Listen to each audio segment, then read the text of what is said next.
Recognize you looking at me for the pay cut. Bahamas, I be looking at you from the face down. One Mac 11, you can boom with the bass down. Skimming, and let me tell you about my life. Painkillers only put me in the twilight. But pretty pussy and Benjamin is the highlight. I tell my mama I love her, but this what I like. Lord knows, 20 of them in my Chevy. Tell them all to come and get me, reaping everything I stole. So my karma come in heaven, no preliminary hearings on my record. I'm a motherfucking gangster in silence for the record.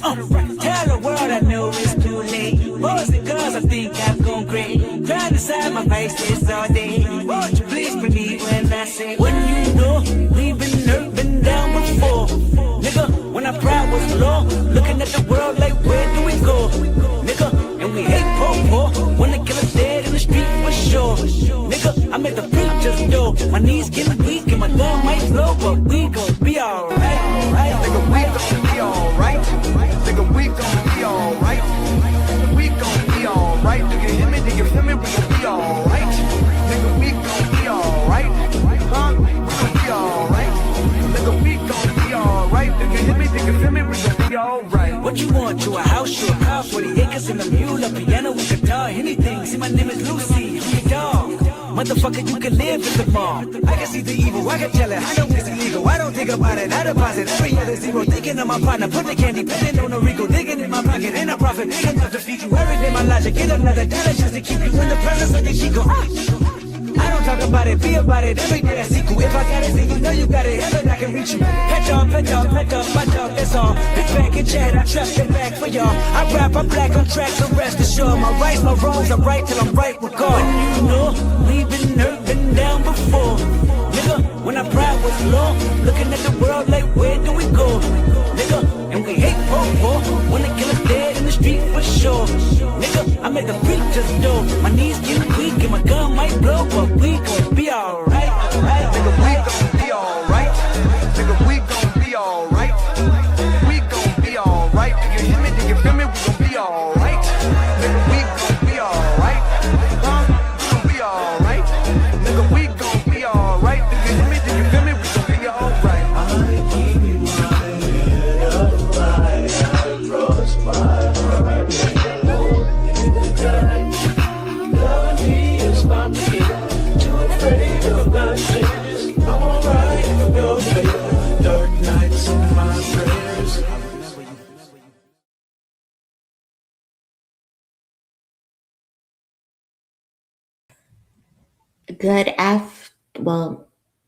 Is it good night, I guess? What's up, cousins? How's everybody doing? I hope y'all feeling good. It's been a little minute since we have had a stream. Please do me a favor and smash that like button on your way in. I would really appreciate that. Y'all know it helps the stream. I wasn't sure if I was supposed to say good evening, good night, I don't know, good morning. I don't know around here, but hey, it's Friday. We made it to Friday. The weekend is here, so that's what's up. But yeah, appreciate y'all pulling up. Smash the like button, share this video if you can.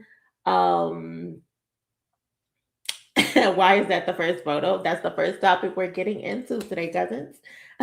We got a lot of shit to go over. Like I said, it's been a minute since we have streamed. So we got a lot of stuff to cover. So yeah, let's not even waste too much time. Actually, I forgot to put a goal. Hold on. Let's see. Let's go with that. Let's see if it'll work. Yeah, y'all, glad to be back. Glad to be back. I hope everybody is feeling good. I had to just, step away for a little while, get my shit together, get my thoughts together. Um, I don't like coming on here being a party pooper and all of that. So I like to just, sometimes keep some shit to myself. So I stayed off stream. I wasn't trying to fuck up nobody's vibe. But I am in better spirits these days. Um, and yeah, so we just gonna chat, we gonna kick it, we gonna kiki and all that. But how's everybody been doing? How's everybody feeling today? Anything good, positive going on in your life? Are y'all celebrating anything? Any birthdays? Let me know in the comments. Brag about yourself a little bit. Um, yeah, so let's get our introductions popping. Before that, again, please smash the like button. Please smash the like button. Please smash the like button. I see we already got 40 something likes. So shout out to y'all cousins for holding me down and supporting me on that. If you would like to contribute to today's goal, I would also appreciate that so much. Y'all know it helps the channel. But yes, let's kick this off with our introductions. We got to see who up in the building. Um, Hold on, let's fix that. Shout out to my mods as always. Appreciate y'all. Kwani in the building, unapologetic in the building, Demi in the building. Thank you so much. Who else? Another one of my mods. I don't see anybody else, but shout out to all the mods. Appreciate y'all. Love y'all. Thank you. Y'all already know. Put their asses in the bushes if they start acting weird. Um, so yeah, let's see who else in here. JP in the building. What's going on? Janelli, Charlotte, hey Bing, what's up? Dee Dee, TT, Natalie, King Q, Nicolette, Carrington is in the building. What's up? Jasmine. Hey, Jazz. Diego. Auntie Relationship Coach. What's up? BXE Money in the building. What's up? Cosmo. Miss Nola Honey. Kiana. What's up? Smooth in the building. What's up, Smooth? Regal. What's up? What's up? Nikki, hey Nikki, K-Way, what's up? Good evening. It's 5:44. You on the West Coast. I'm over here on the East Coast. It's 8:47 right now. It's 8:47. It's dark as hell outside too. Appreciate you, Natalie. Appreciate you. What's up, Dante? Dante. Good night, Dante. That mugshot just almost gave me a jump scare. What's up, Dawn? Yeah, we got to talk about Tory for a second, because he just won't sit still and just do his bid or anything like that. He wants to continue to be in the headlines, but I don't know. Maybe he has a reasonable reason for his quote unquote lawsuit. What's up, Casey? We'll talk about that though. Aqua Love up in here. Demetrius. Hey, Demetrius. What's up? Tiffany in the building. What's up? Yeah, we're gonna talk about that too. Let me actually star that because I wanted to talk about that as well. So I'm gonna come back to that, cousin Tiffany. Appreciate you bringing that up because I didn't put that down in my notes. But we got to talk about that. What's up? 5.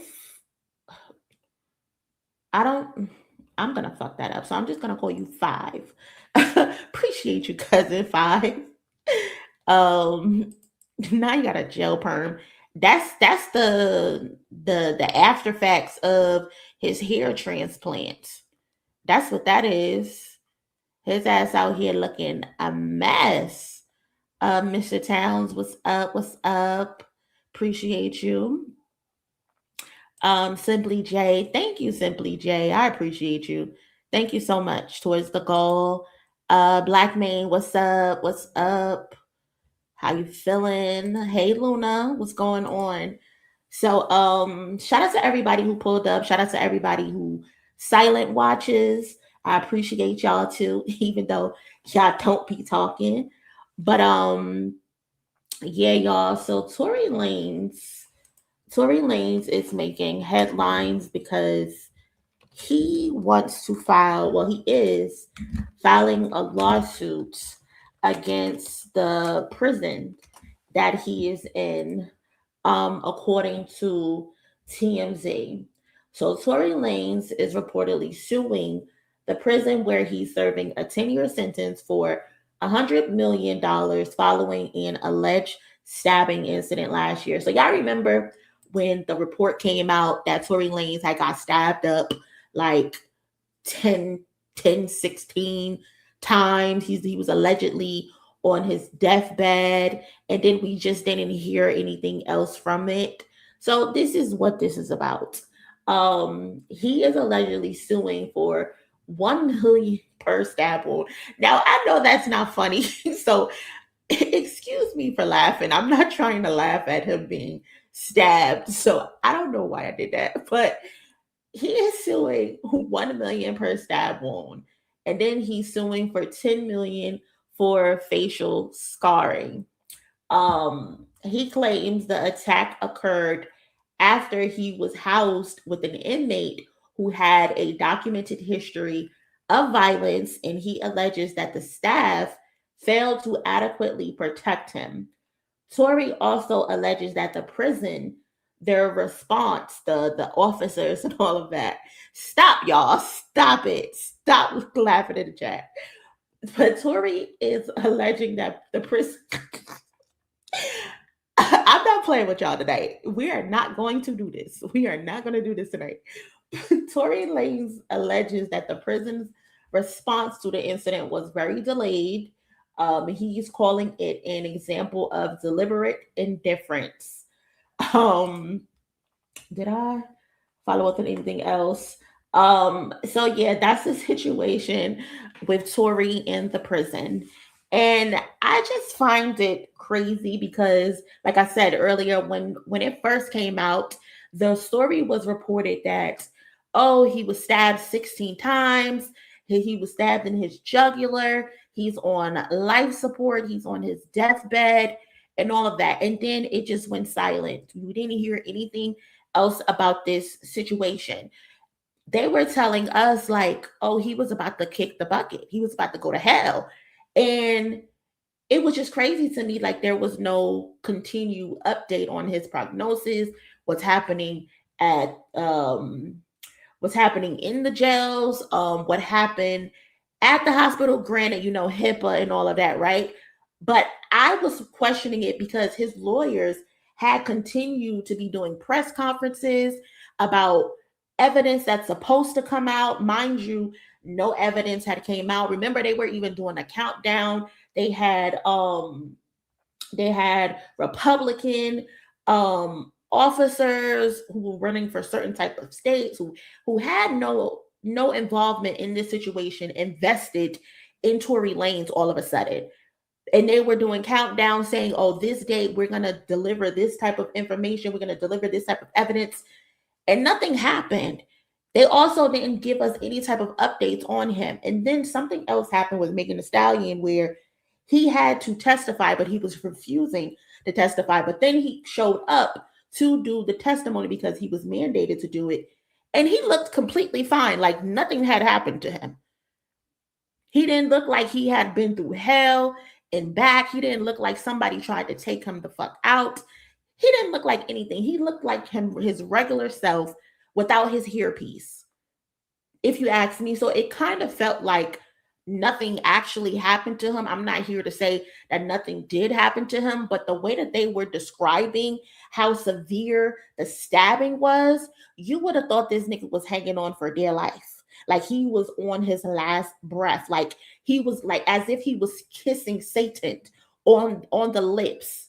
Like he was really about to go to hell, but that didn't appear to be the case when he was put in front of a camera screen. So I don't know. Either he heals like Wolverine or the shit didn't happen. You know what I'm saying? And now he's suing because he said that the prisons, their response to everything was very delayed. Um, he was not adequately protected. But mind you, y'all, remember, Tory Lanez at first was in PC, protective custody. He was in protective custody, if y'all remember. But then his lawyer had came out and said that he wanted to be removed from protective custody because he wanted to be put in general population. And they ended up putting him in general population. And then this incident happened. So now you're upset. They were trying to protect you at one point, if I recall.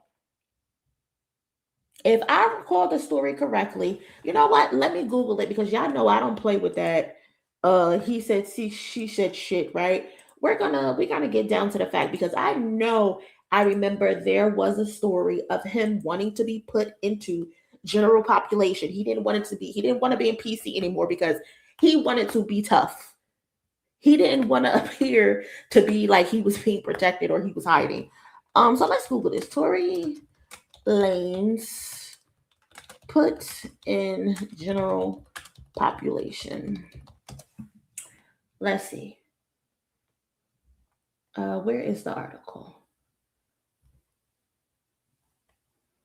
Because I know I ain't bugging. You talking about adequate protection. They were trying to protect you. They were.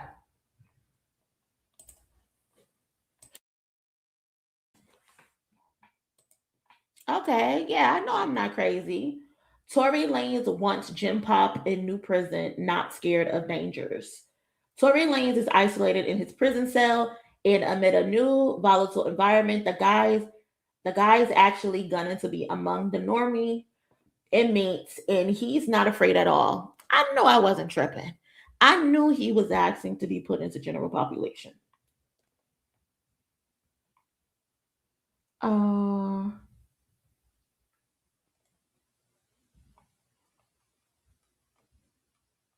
yeah, he wanted to be in general population, but now he's suing.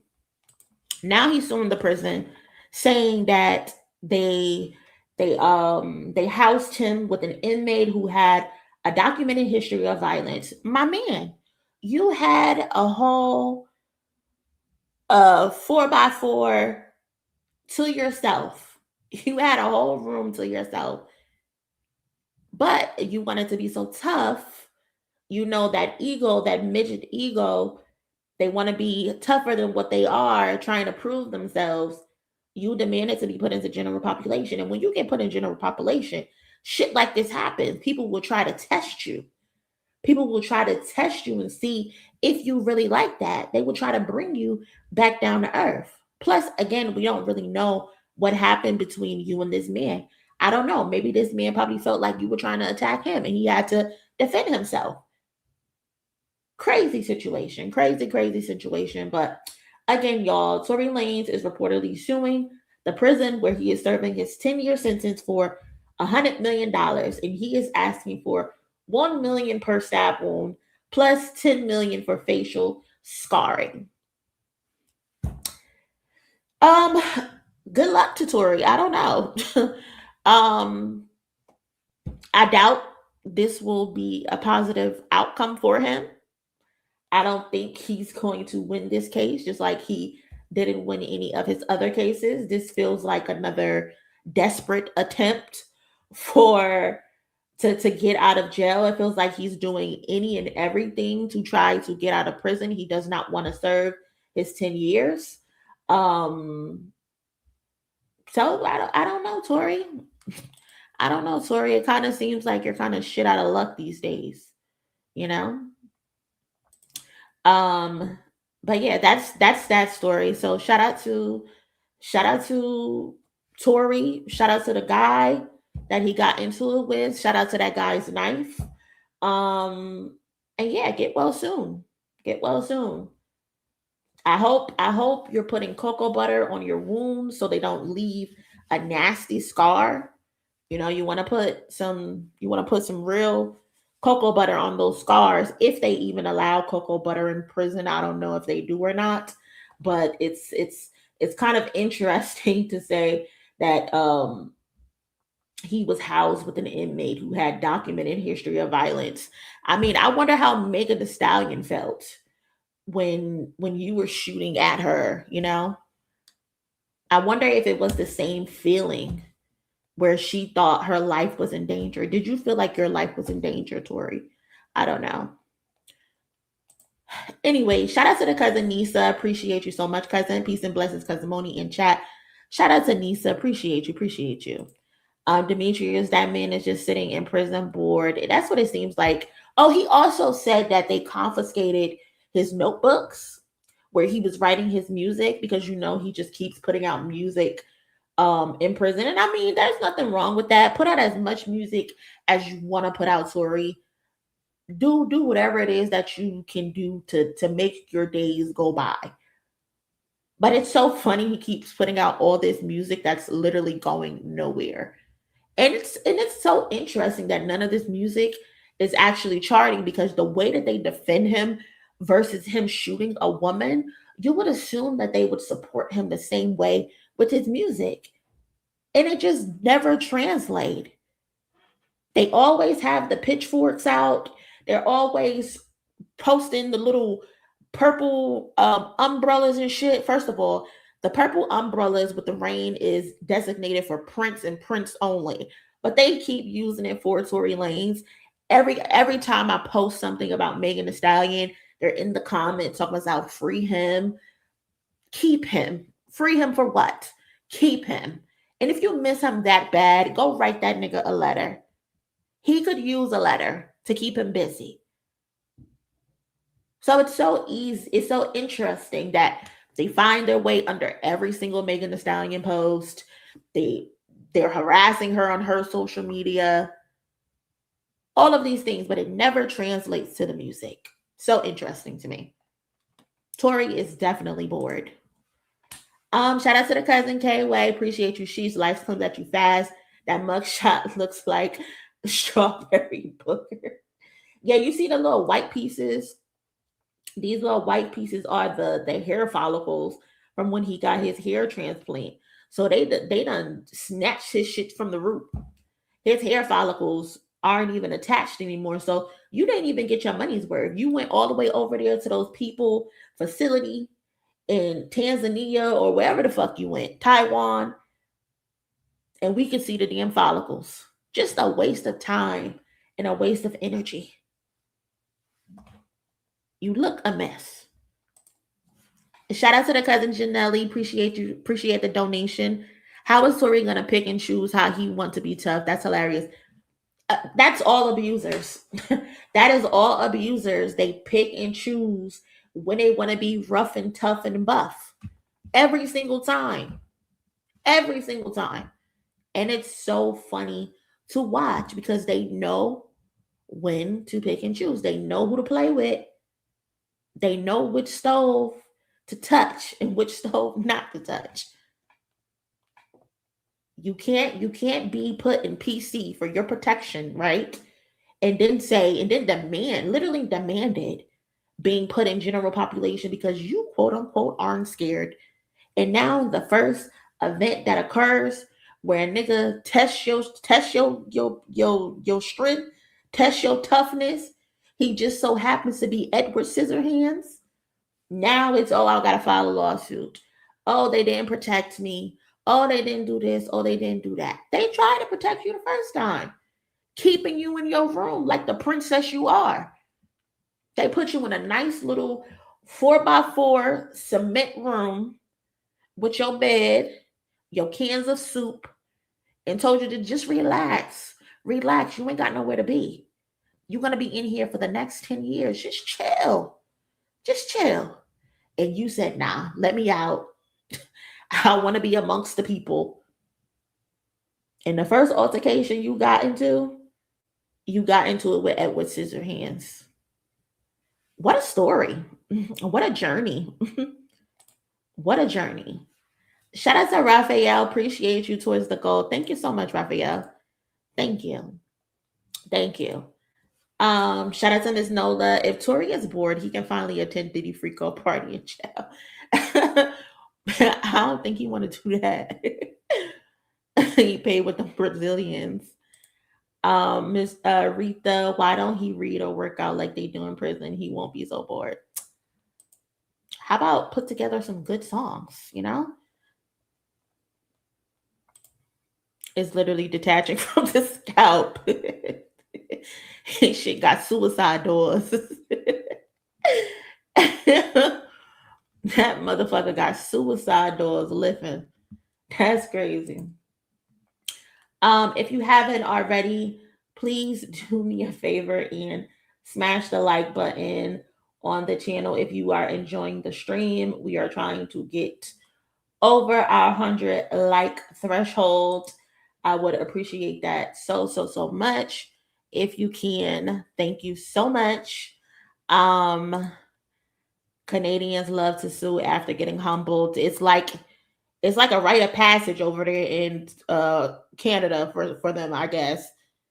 It's like it's a part of their constitution. Let me do some crazy shit, and then when it gets done back to me, I'm gonna automatically sue. Wild. Wild. Hey, what's up? What's up? You're not too late. We only got into one story, so you're not too late. Appreciate you pulling up. Appreciate you pulling up. What we got next, y'all? What we got next? Let's see. Oh, Lil Wayne. Lil Wayne is next. Another motherfucker who just can't stop. Another person who just can't stop and just chill and relax. You know, stop doing the most. But hey, here we are. So shout out to Kevon. So let's talk about Lil Wayne. Like Rita said, he is crying again out here. He's crying. Lil Wayne is not feeling appreciated. He's feeling like cherished. I'm feeling really unappreciated. He said we taking him for granted these days. He said we are not appreciating Mr. Carter. And he don't like it. He don't like it. He needs to be treated like royalty. Okay? So Lil Wayne is once again voicing his frustrations over being left out of major music events like the Grammys and now Coachella. He tweeted this the other day. He tweeted this on the 18th. Yes, I know I'm a little behind, but we going through the recap. We going through the recap for the week, okay? So he took to Twitter and he tweeted the following. He said, it's truly a humbling experience when events like Coachella and the Grammys come around, and like clockwork, I'm uninvited and uninvolved. First of all, for someone to uninvite you or for you to be uninvolved, they would have had to invite you first. Am I right, cousins? Isn't that how being something is done? Like, I can't uninvite you if I never invited you. Right? Am I tripping? Or am I tripping? So yeah, he said, it's truly a humbling experience when events like Coachella and the Grammys come around, and like clockwork, I'm uninvited and uninvolved. I appreciate my position or space I hold in your heart and mind, if so, because you are the humbling experience that's timeless, and for that, I thank you. I ain't shit without you. It is so funny that Lil Wayne does the same song and dance every fucking time. He gets on a stage or he gets on a platform and he complains, and then he does that little monologue where he thanks the fans and the people and saying like they're enough. Their support is enough. That's all I need. And then he tells them, I ain't shit without you. Why do you keep doing the same song and dance every single time? You complain in, what was that, 2025, 2024, whatever, 2024, it was like September-ish or whatever, when Kendrick was announced for the Super Bowl, you complained, and then they put together a whole concert for you.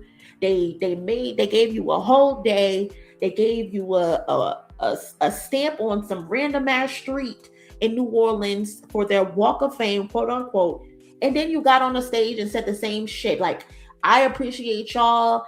Y'all's love and support is enough for me, and I ain't shit without you. Like, you keep saying this over and over and over again. So if the people are enough, why do you keep running to social media? Why do you keep running towards a podcast mic every single time to keep fucking complaining? If the people are enough. If they are enough, then stop fucking complaining, Wayne. It's embarrassing. It's pathetic. And I'm not even saying this to be petty, because at one point in time, Lil Wayne was one of the best rappers alive. No one can deny that. Calling him great, the greatest, that's a debate for me. Lil Wayne has never been looked at as the greatest anything towards me. But I can acknowledge the fact that Lil Wayne was one of the hottest rappers in the world at one point. He was the go-to rapper.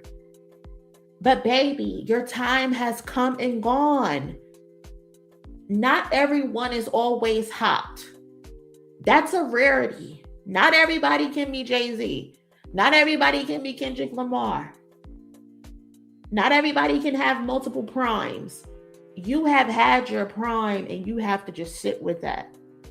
You have to just sit with that, and that's okay. It's not a bad thing. You cannot look at other people and see their successes and then think it's a slight towards you. That's not the case.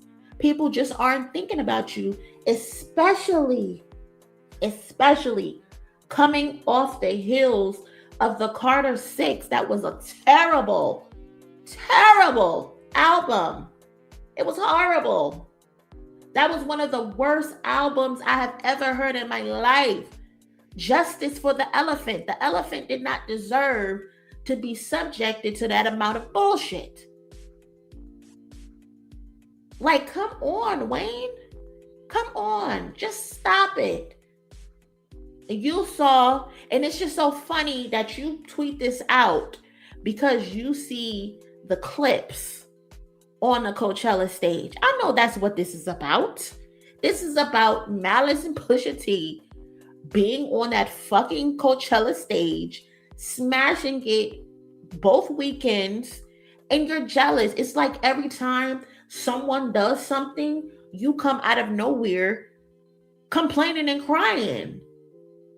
Like, this is so nasty. Like, you're so entitled, and it makes sense why Nicki Minaj behaves the same way and Drake behaves the same way. That Young Money house is just a ball of entitlement in a cesspool. Like, get over yourselves. Get over yourselves. If you want to be appreciated, if you want to be booked, if you want to be busy, you have to deliver a good product. Coachella is not a throwback set where you can get up there and perform a milli 20 times. Coachella is not the platform where you go on and you just perform hustler music or whatever song you had hot a couple years ago. They want people who are currently hot right now, who are going to be able to push tickets. Can you maybe sell some tickets off of just being your name, Lil Wayne? Probably, but they're not going to make you a headliner. They're not going to put you on a main festival stage. They're going to probably put you on a smaller stage. And if you can't get that, Lil Wayne, that's probably your manager's fault. And that's also probably because you are the talk in people's conversations. Y'all remember when the Grammy conversation came up, and then that person who worked for the Grammys came out and said that Lil Wayne, when they were working with him for the Grammys, Lil Wayne would show up to rehearsals late as hell. They even said that right before he was meant to go on, he showed up like 10 minutes before it was time to go live and perform. Like, word travels.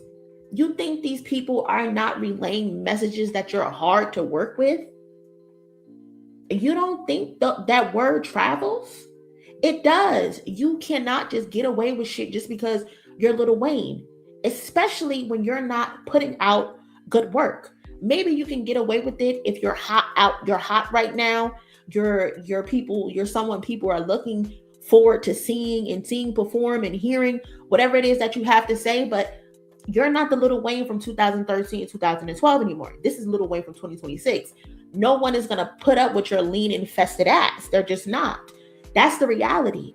And unfortunately, we live in a world, in an economy, in an ecosystem where you are as good as your last. Unfortunately, that's just what it is. If you put out a good album, if the Carter 6 was successful, you likely could have booked a set with Coachella. You probably could have booked a placement with the Grammys. You thinking you're going to get a Grammy nomination for the Carter 6? Delusional. You're delusional. Again, delusional. Nobody was booking you for the fucking Carter 6 experience. Nobody. Keep you in that elephant at home. In those peanuts. We don't want it. And the way you can combat all of this, Lil Wayne, is really simple. Go back to the drawing board, go back to the studio, and make good music. Simple. It's really that simple.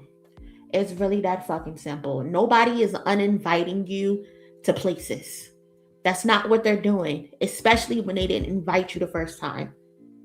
Nobody told you were going to get the Super Bowl. Did they maybe say, hey, be front facing, engage and interact with people who may be in charge? Maybe sprinkle the idea that you want to be on that stage. Maybe people told you that, but nobody definitively walked up to Lil Wayne and said, hey, the Super Bowl is yours, so expect it, be prepared. Nobody said that to you. Nobody told you you're coming to Coachella. I'm going to put you on a main stage. Nobody told you that. And the idea that you thought that, especially when the year prior or the previous year before that, you weren't booked either. You were booked for a Coachella event, but it was with another entity. I think it was with Revolve on some random street where they booked you and told you that, hey, come out here and perform at this little Revolve segment that we got going on. That wasn't a Coachella event. That wasn't a Coachella event. People are not targeting you and people are not being funny to you, Lil Wayne. You gotta let go of this woe is me type attitude. That also is turning people off from you. And it seems like you're trying to get sympathy. You're trying to sympathize your way into opportunities. And it just doesn't work like that. I also think Lil Wayne needs better management. Lil Wayne needs actual people around him who actually care about him and his legacy, whatever it is that's left of it. Because Lil Wayne, why is your manager your fucking sound engineer? Like, how is your manager your sound engineer? You need to hire a real manager. You need to hire a real booking agent to get you these type of gigs, or to at least get your name in these rooms, buddy. I don't know. But let me stop ranting. Let me see what it is y'all have to say. Shout out to K-Way first. Until Wayne do right by his scalp and locks, everything he even think about gonna fail. You told Harpo to beat me head ass. Like, Lil Wayne is out here bugging, man. It's just so sad to see. It really is sad to see because Lil Wayne is a legend. Again, I don't think he's the greatest of anything. Like, I think I have Lil Wayne in my top 15 at most. Like, I like some of his music, of course. Hustler Music is like a fucking anthem to me. Like, that's one of his best songs. But all the other antics, it just wasn't my vibe. It wasn't my zhush. So I don't know. I don't know, Wayne. Wayne just gotta stop. He has to stop. Like, seriously. Shout out to K-Way again. Appreciate you, cousins. Nah, cause Wayne needs a hair mask, a retwist, and repap before another performance. Walking around here like Eeyore ain't it. Listen, I'm trying to be nice. I'm trying to be nice, but yeah, he could use some sacred. He could use some sacred. He definitely can use some sacred. Um, he could use a fruit smoothie or two. Um, and I can tell from experience because I've been drinking me some fruit smoothies with some spinach and shit like that, and it's helping me with my energy. You know, I think Wayne needs that. He needs to lay off the lean and stuff like that. It helps with your immune system and all those nasty toxins and shit about you. Like, listen to me, Wayne. I'm telling you from firsthand experience. You need a good smoothie, green smoothie in your life. You need a good you need a good retwist, but first you need a deep condition. You need to detox those locks, the ones that you do have left, and yeah, you gotta get it together. Gotta get some sea moss, yeah, some sour sop, something, some vitamins. What's up, cousin? How you feeling today? Um, yeah, he needs some good people around him that really cares for him. A hot oil treatment and an IV. Look, we are giving good solid advice to Wayne. Nobody is really throwing any type of shade. So when y'all watch this back, I don't want to hear no crying in the fucking comment section. I really don't. I'm not trying to hear that shit. Save that shit for somebody who gives a fuck. Okay? Not trying to hear it. But yeah, I wish Wayne the best, but he gotta get it together. I don't know. Maybe Kid Rock should have booked him. He got the relationship with Trump. Trump pardoned him.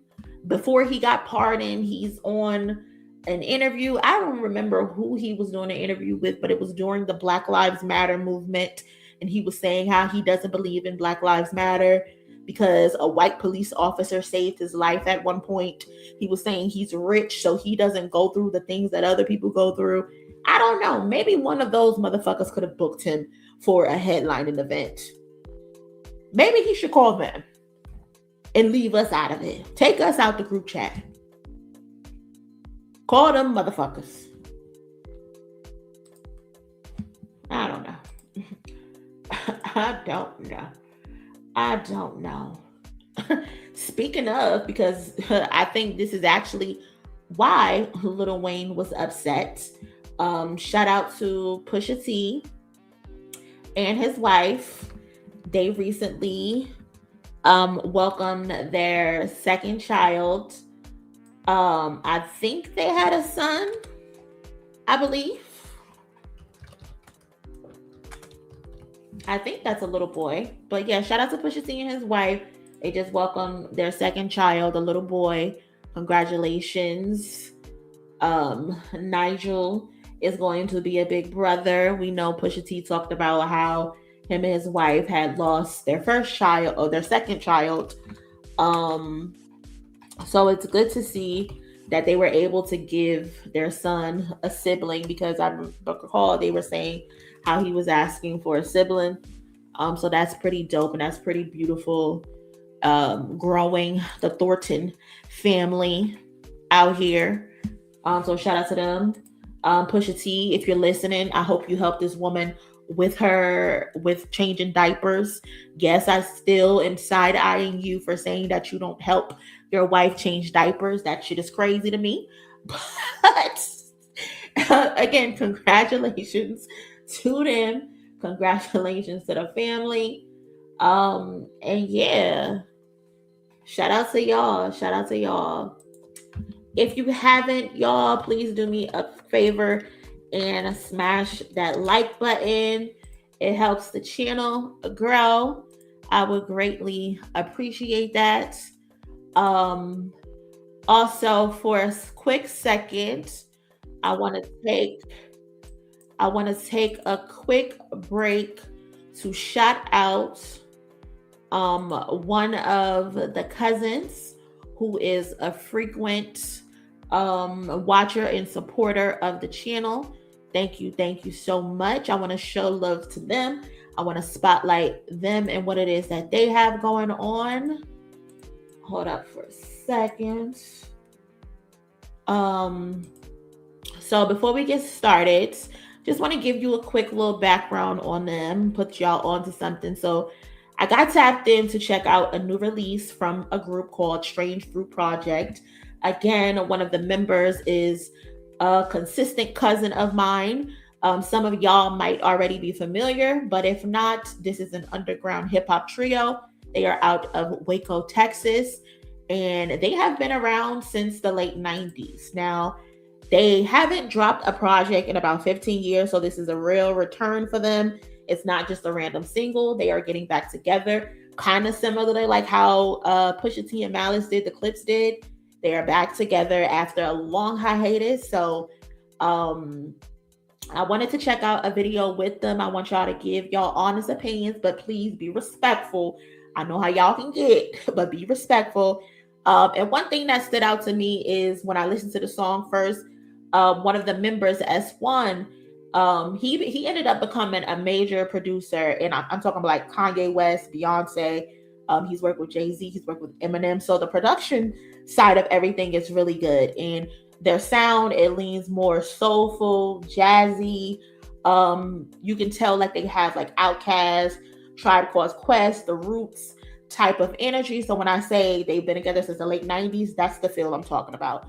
So I was expecting something with good intention, and I don't come to y'all with no bullshit.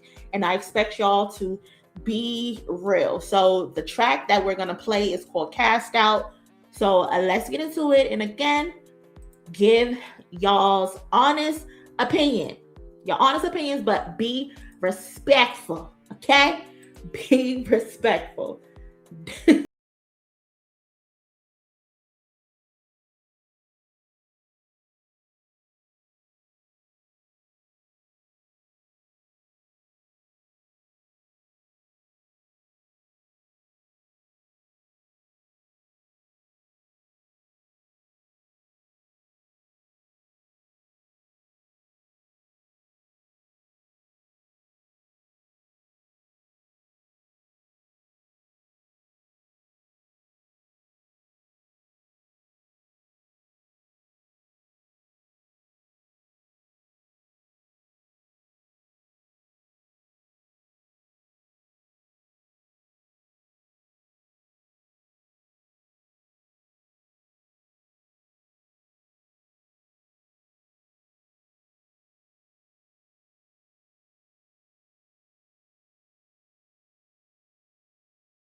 All right, so that is them. So what y'all think, cousins? It's fire, right? Fire, right? So shout out to Strange Fruit Project, man. I heard this and I'm like, oh, they are going there. These are some real spitters. Some real, not some fluff bullshit type of situation they got going on. Nah, they some real spitters. So shout out to Strange Fruit Project. I listened to it. This song is so solid from the beginning to end. They didn't take a bar off at all. They didn't waste any space. They filled every single second to this song. You can hear that they mean business. They have a message. They have substance. And the comeback, if they took this long off and they're coming back and still putting it down like this, wow, wow. And it's so crazy how now in hip hop, the older guys are the ones that is really bringing this shit back to the forefront.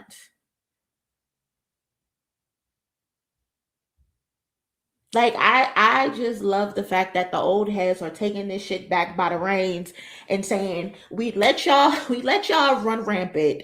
We let y'all do whatever it is that y'all wanted to do, but now we gotta come back in and we gotta correct some shit.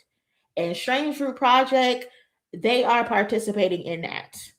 They are trying to get this shit back in line, back in order, and they haven't lost the beat. They haven't lost a step at all.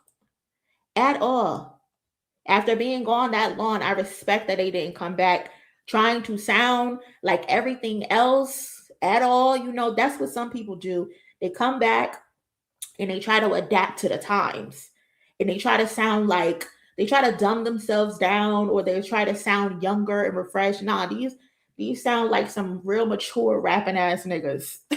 No disrespect. But if you are into that soulful, thought out hip hop type of rap, like this is the group to definitely check out. I already have them pinned in my description for those who want to go to their channel and subscribe to their channel. You can also click on this link right here that I dropped in the chat. You can go over there and show them some love. Definitely go over there to show them some love. I'm also going to post them on my community tab for people to also see them. So definitely go check them out and show them some love. Shout out to the Strange Fruit Project. Fire record. And it's looking like the chat loved it too. So that's what's up. That's what's up. Like AZ just dropped a good track that sounds mature for a brother his age that's successful. And that's what we want. We don't want no old heads trying to sound like the new generation.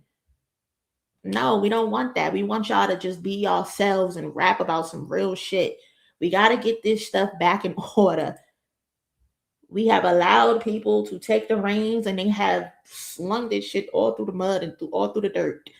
We got to get it back on track. Got to get it back on track. So yeah, hold on one second. Shout out to K-Way, shout out to these brothers. We need more adults in hip hop that have life insurance, common sense, and life experience. Just subscribe. Real one. Shout out to K-Way, real one. Shout out to Raphael as well. Thanks for sharing, Monie. We'll definitely check them out. Appreciate you, Raphael. Definitely check them out, y'all. Definitely check them out. What's up, Tweezo? What's going on? So yeah, the link is in the comment. The link is also in my description. So definitely check them out, cousins. Next topic though. What are we talking about next? Let's see. Hold on. If you haven't already, please do me a favor and smash the like button. I would appreciate that if you are enjoying the stream. We are trying to get to 150 likes. I think Demi said we're almost there. So shout out to y'all for doing y'all part. I appreciate y'all. And also shout out to everybody who has contributed to the goal today. Thank you, thank you, thank you so much. Y'all heard the cousin Retha. Smash that like button. Smash that like button.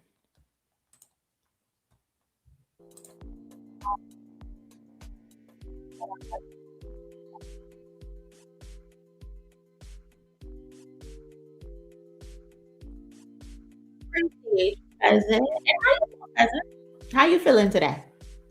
Thank you so much. I went and dropped them a like and comment right quick. Appreciate you, cousin. Thank you. Uh what happened? Nikki, can we talk about why the fuck is Punch on Twitter so much? God damn, Nikki. Punch do be on Twitter. He do be on Twitter and he be feeding into them them damn narratives and shit like that. I think he was on there today. He ended up deleting a tweet today regarding SZA and her connection to the David dude. She had him on tour. I think he was like an opening act for SZA at one point. And you know how people get. They get a hold of a story and they try to spin it for a narrative.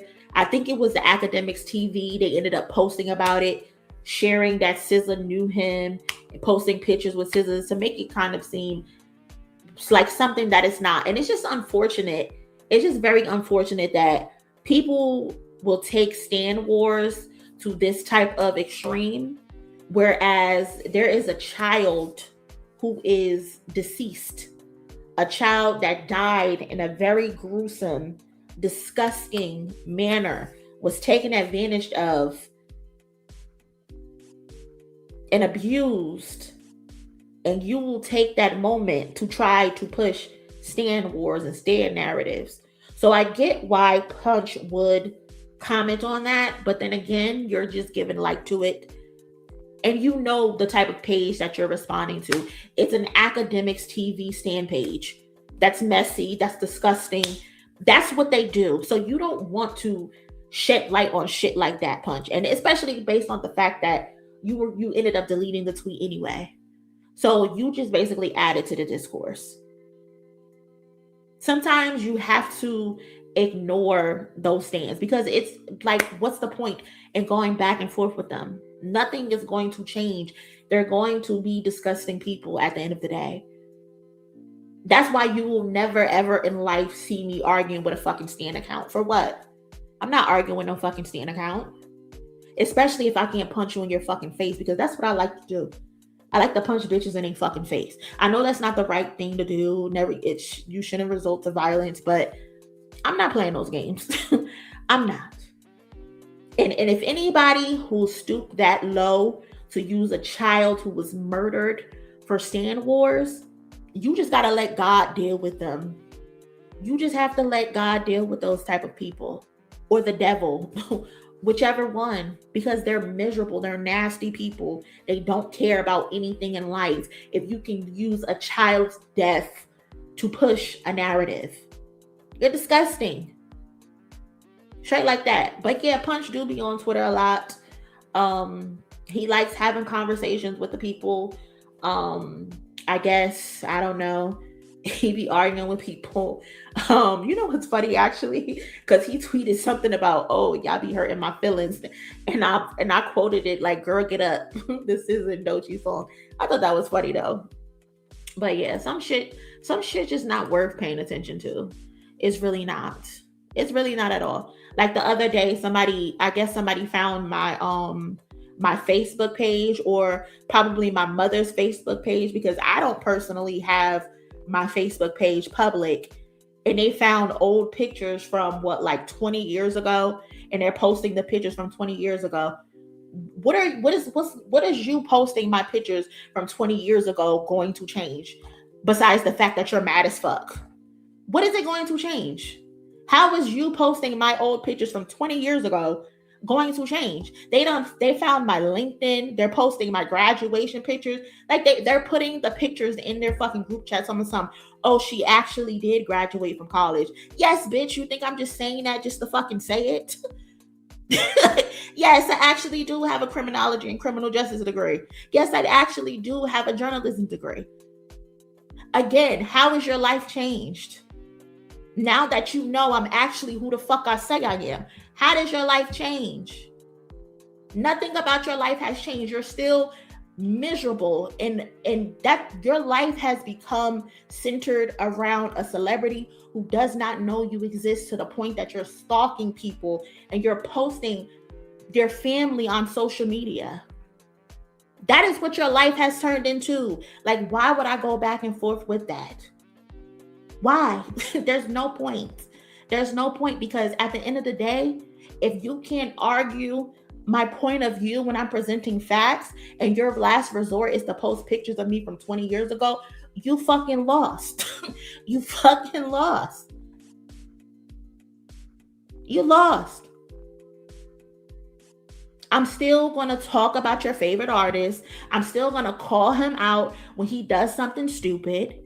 And what is it going to change about your life? Oh, you have a bunch of pictures of me saved in your phone. Like, think about it. You have pictures of a complete fucking stranger saved in your phone because you don't like the fact that she told the truth about your favorite artist.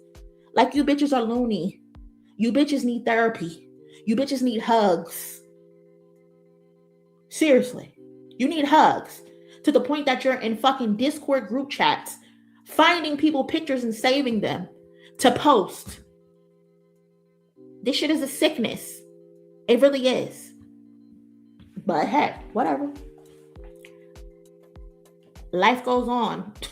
If you want to be known on Twitter as somebody who defends your favorite artist to the point that you're harassing other strangers, then by all means rock out. But understand, if you ever cross paths with me ever in life, I will dog walk you. And I will have a legit reason to dog walk you, because you have been harassing me. That gives me the privilege to at least hit you at least one time. That gives me the go ahead to be able to hit you at least one time and not get in trouble for it. Because you have been harassing me on Twitter. You have been harassing me on social media. I have a right to say I feared for my life. And I'm going to get away with dog walking you because you were harassing me. So all I can say is never be in a vicinity where I am. Because if you are, I'm going in that mouth. I'm going in that mouth and I'm going to hit the back of your tonsils. That's how hard I'm going to hit you. But anyway, speaking of consent and violating people, Tyler, the Creator, is speaking out against safety concerns and all of that. Because the other day, I guess he was at a store.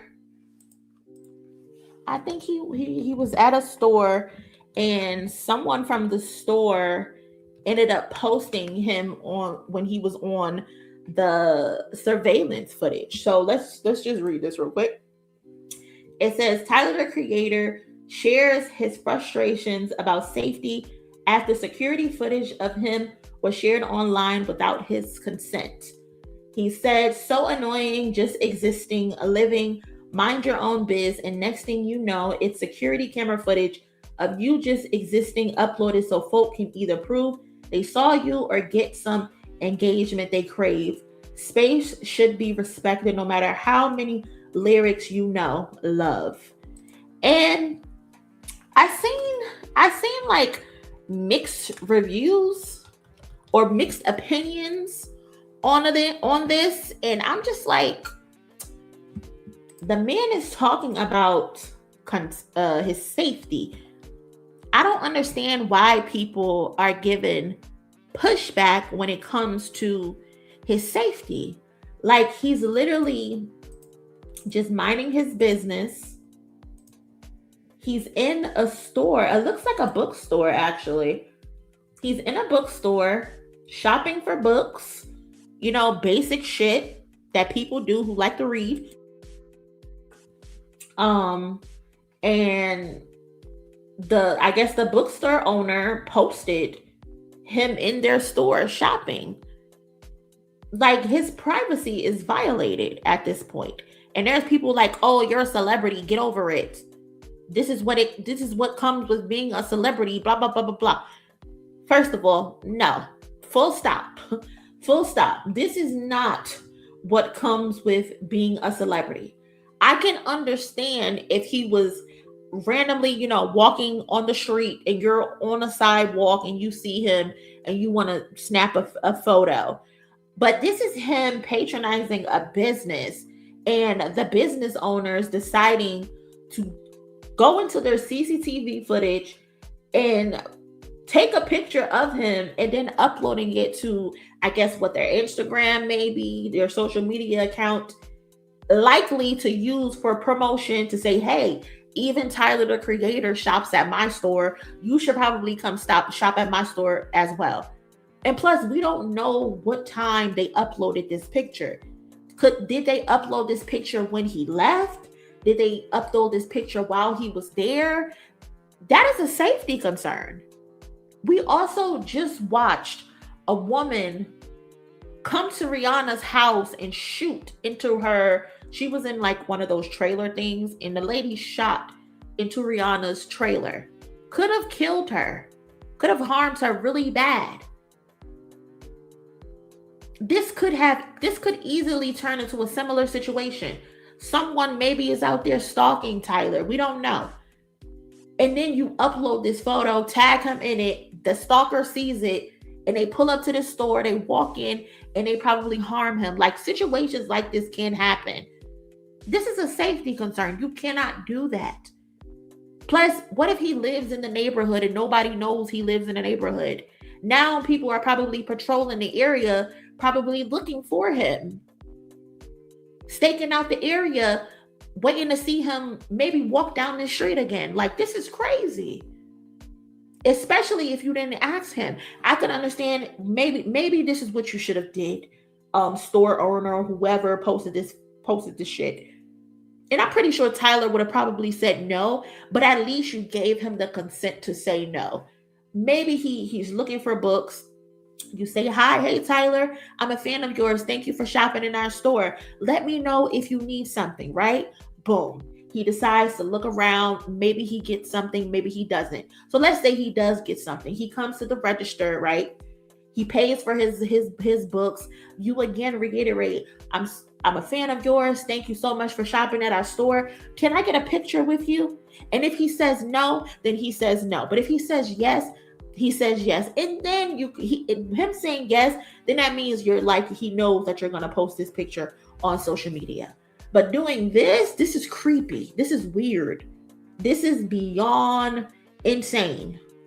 He doesn't even know you're watching him. He doesn't know you're watching him. And if he does know you're watching him, he doesn't know that you're going to take a screenshot of this shit and post it on social media. You have violated his privacy in the worst way. And now you have possibly ruined your business. This is crazy.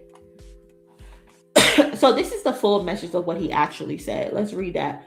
So annoying, just existing, living, mind your biz, and next thing you know, it's security camera footage of you just existing uploaded so folks can either prove they saw you or get some engagement they crave. I understand the excitement, but the behavior is going to morph into everyone having footage or anything involving them uploaded for content. Doctor's office, grocery store, with the way ring and other home things are. Soon, brushing your teeth or taking a piss is going to become content without you knowing. LOL. Why did he look at the sink like that? Who gets blood work in a hat like that? Type of comments will flood rather than folks really understanding how weird it is. Sucks too, because I congratulated this girl on her amazing bookstore. See, keeping physical media alive, even sign something out of pure appreciation The way he spelled appreciation is crazy. For what she was doing. I want to be able to brush this stuff off, but I'm going to keep being vocal about this. Y'all know how I feel with the relationship people think they have with musicians, actors, etc., just because they like some songs or a movie or clothing, etc. Not over here. Space should be respected no matter how many lyrics you know, love. And I don't blame him, especially because he ended up signing some stuff for this girl. Girl, you were better off just posting what he signed. Why didn't you just do that? Post what he signed. That would have been cooler. Guys, Tyler the Creator shops my store, or got an autograph from Tyler the Creator. Or you could have also listed the books that he bought. How about that? That would have been cooler, because that could have ran up your sales. Right? If you know what books he actually came in and bought, maybe his fans will want to come in and read that book as well. But no, you had to take it to the extreme. Now he's never going to shop at your establishment ever again. For what? Ruined it for what? Yeah, how y'all feel though, cousins? Let me know in the comment section if you haven't already. I'm going to click through those comments in a second. Shout out to Jen. Appreciate you, cousin, for the donation and contributing to the goal. Thank you so much. Hey, Ciara. What's going on? Appreciate you donating towards the goal. Hey, Miss Boyd. Appreciate you for becoming a member and a part of the family. Make sure you go ahead when the stream is over. Go check out our private live streams. We have a bunch of those that are members only. They're labeled Hey, and they're labeled by episode. So go check those out. Those streams, we just be rambling, talking about random shit and stuff like that. So appreciate you for becoming a member and a part of the family. Thank you so much. Absa in here. Hey, Absa. What's going on? Appreciate you pulling up, cousin. What else we got next, though? If you haven't, please smash the like button for a second. I would appreciate that so much. Let's share this tab right here.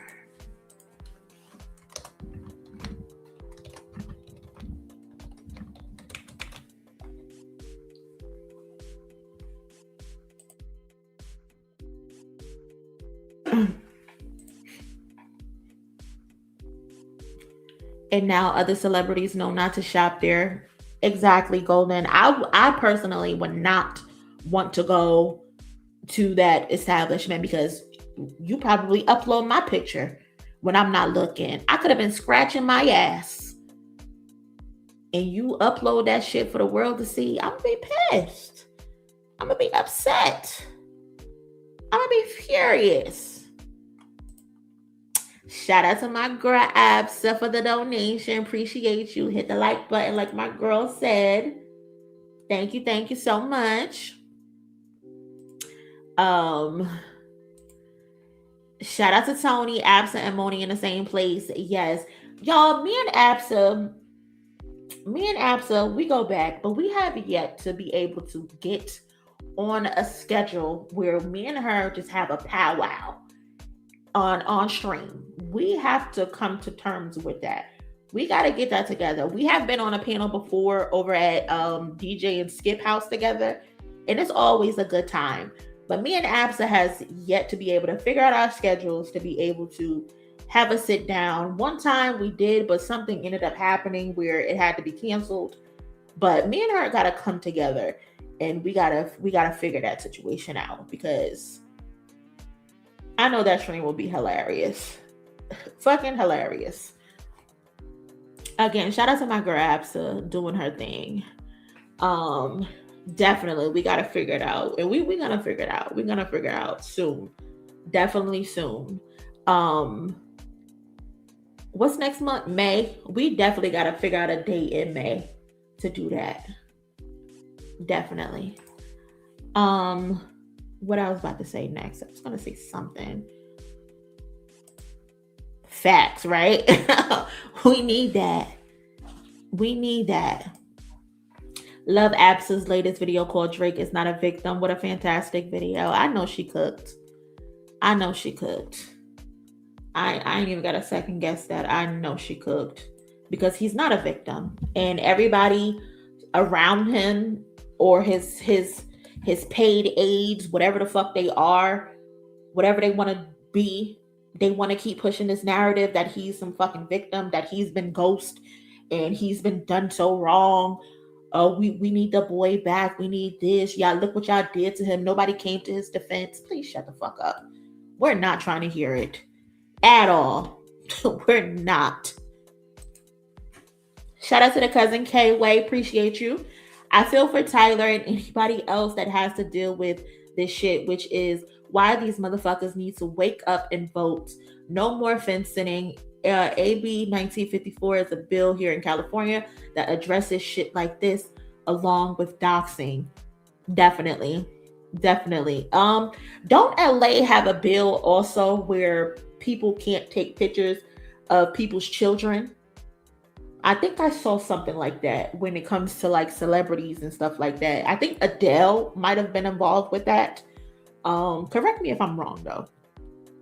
Appreciate you, K-Way. K-Way is clearly the sponsor of today's stream. Appreciate you so much, cousin. But yeah, shout out to Tyler. Shout out to consent. Shout out to people respecting people's boundaries. Shout out to respecting people's privacy. And shout out to not being weird and parasocial. Like, can everyone just be normal for a second, please? For 1 second. Like, just be normal for a second. Jesus Christ. Next up, speaking of being normal as well, RDC just put out a great skit. They released a skit calling out clipping culture. Now we've spoken about clipping culture here on the channel, and clipping culture, for those who don't know, clipping culture highlights how accounts add fake captions, often rage baiting captions to videos for engagement, and the captions are frequently misrepresent, what's actually being said in the clip. And this caught my attention a couple months ago when there was this random clip page that just showed up into my For You page, and they posted a clip about a girl saying she doesn't care that people think she's a hoe. She gets $20,000 from any man that she wants, blah, blah, blah, But when I actually click on the video, what she's actually talking about is she hates when people bullies her and when people try to call her names because she likes to wear provocative clothes. It was completely opposite from what it is that she actually said in the video. And you would think, because like a logical person, what they would do is actually click on the video and hear what the fuck this person is saying. But when I clicked on the comments and when I clicked in the quotes, there's people in the shits calling her a hoe, saying, well, if you took $20,000 from a man, you are a hoe, blah, blah, blah, blah, blah. And I'm like, did anybody not watch the video? Like, am I living in the fucking Twilight Zone or something? Like, I didn't understand how people were going off what was being said in the caption versus what she actually said in the video. And y'all, that tweet had like 1 million fucking views on it. 1 million views. And there was like a ratio of like 90% of the comments believing what was said in the caption versus the 10% of people that were like me saying, are y'all stupid? Like, it was just crazy, and it was so mind-boggling to see. So shout out to RDC World for doing this skit. I'm gonna play it for y'all for those who haven't seen it, because it's a good skit. Hey chat, I got some news. I'll be taking a little break from the stream. I want to spend time with my beautiful black family, who I love very dearly. I want to give back to the homeless. I'll be back soon, so just wait for me, all right? I love you guys, and I'll see you soon. Wow, he's so articulate.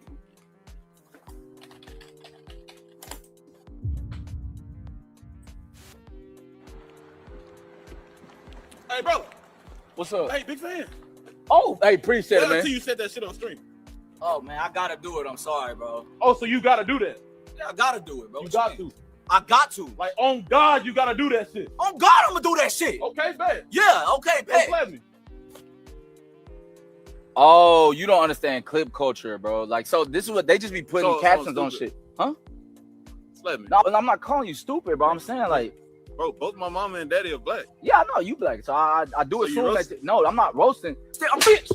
Bro, I'm saying, watch the video. I'm saying, can you just watch the video? I just want you to do what you said. No, I'm saying, do what you said. I didn't say that though. You gotta watch the video, bro. Did you watch the video? My attention span is clip. I'm not watching that shit, nigga. What the fuck? That don't make no sense. Okay. Bitch. Okay. Here you go, sir. No problem. Get that shit out of my fucking face. Let's see what the fuck you said, motherfucker. What is going? Hey, but he tweaking, baby. No, I'm not tweaking. This what you said. This you, right? Bro, they just putting titles on shit. I was beat my ass. Are you? That's what he said. You riding with him. I didn't say that. I'm not beat my ass, motherfucker. I'm not coming, bro. I'm not like that. Oh, you got some on your face. No, nigga, what the fuck are you doing? Beat my motherfucking ass. Bro, dead ass. Beat my motherfucking ass. That's what it got. Beat my ass. All right, bro. You better stay your ass from around here. Oh my God, bro. Stop making these fucking fake ass titles. Hey, chat. I got some news. I'll be taking a little break from the stream. So that's the video.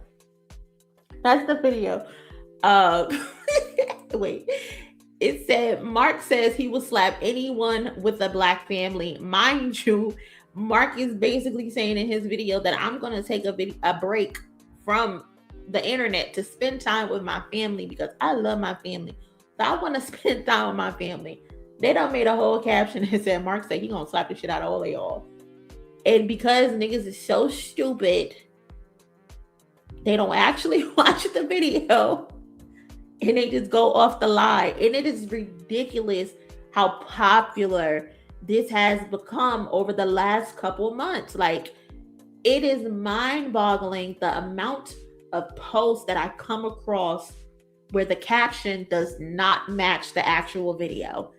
And they continuously get away with it because, like someone said, who was it here? Where is it?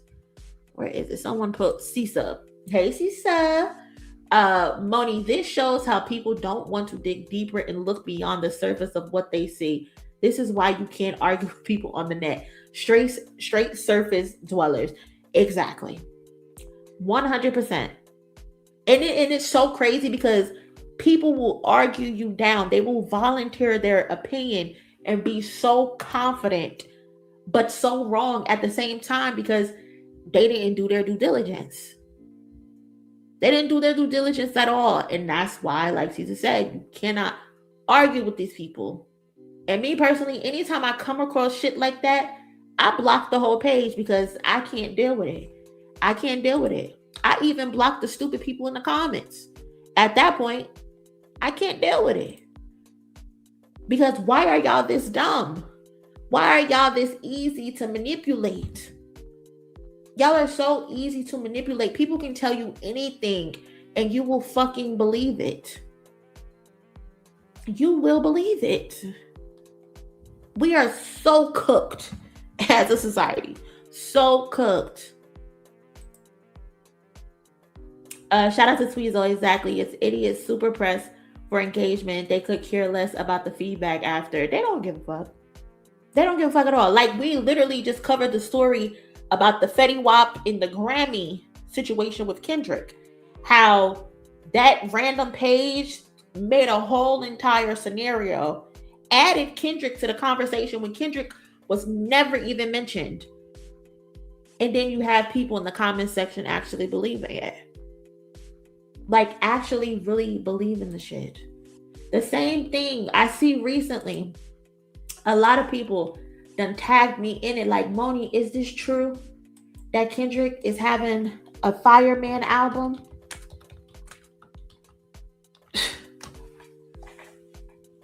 Y'all can't even identify AI these days.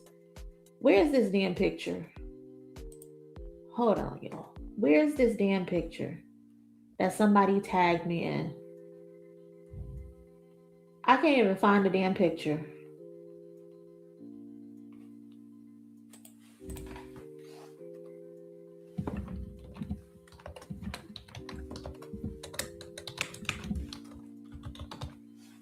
Hold on. But there's this picture going around on Twitter that is clearly AI. And they're talking about Kendrick Lamar is coming out with an album called Fireman. And it's just like, y'all, be fucking serious. Like, why are y'all so easy to fucking influence? Why? Hold on, maybe I need to Google it.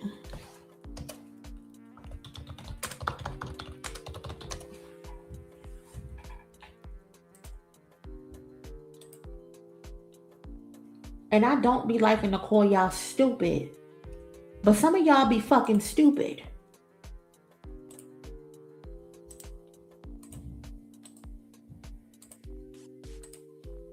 Here's the photo. Here's the photo. Somebody made this AI picture. Kendrick Lamar stating that he was spotted wearing a Fireman outfit, and he is going to put out an album called Unpack.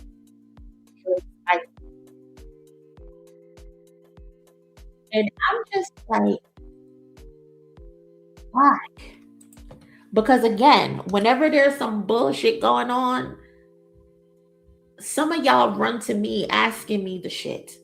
And I appreciate the fact that you respect my opinion, you respect my knowledge, you respect my sources, and all of that. But the fact that y'all don't know me by now to even play with me like this is so crazy. Because when I start being mean to y'all like, Monie, you being mean, you did. It is like, I'm not even trying to be mean. I'm not trying to be mean at all. But y'all be getting, like, why? Why? And then the fact that all of these fucking news outlets picked up the story. USA Today? Really? Is everybody living in the fucking Twilight Zone? Is everybody okay? You really think that Kendrick Lamar is going to go out of his way to put on an album called Fireman? A Kendrick Lamar, an artist who is very intentional about the things that he does. He's very intentional about the music that he puts out, his discography. He does not play with it. He's not going to just present you anything. You think he's going to go out of his way to make an album called Fireman to go against Drake's Iceman? Come on, y'all. Use the brain that God gave y'all. God did not give y'all a brain just for it to sit up there. He gave y'all a brain for you to use it and exercise it with common sense. My God, today. I can't believe USA Today posted this shit. Who else posted this? These other websites look stupid. MSN. Wow. Pop Rant. rolling out. Y'all on this stupid shit too? Oh, so they said exposed as an internet lie. Thank God. Thank God. But let's read the article that they put out. Hold on. You know what? I don't even want to read this shit because it's just stupid. It's just overall stupid. And I'm so tired of the BS. I really am. Do you think Dre PR are using this to promote Iceman? 100%. 100%. They have been using Kendrick Lamar this entire rollout since August of 2024. And I would low-key respect him promoting, and when I say him, I'm talking about Drake. I would low-key kind of respect him pushing a narrative like he's going to address the beef on this album.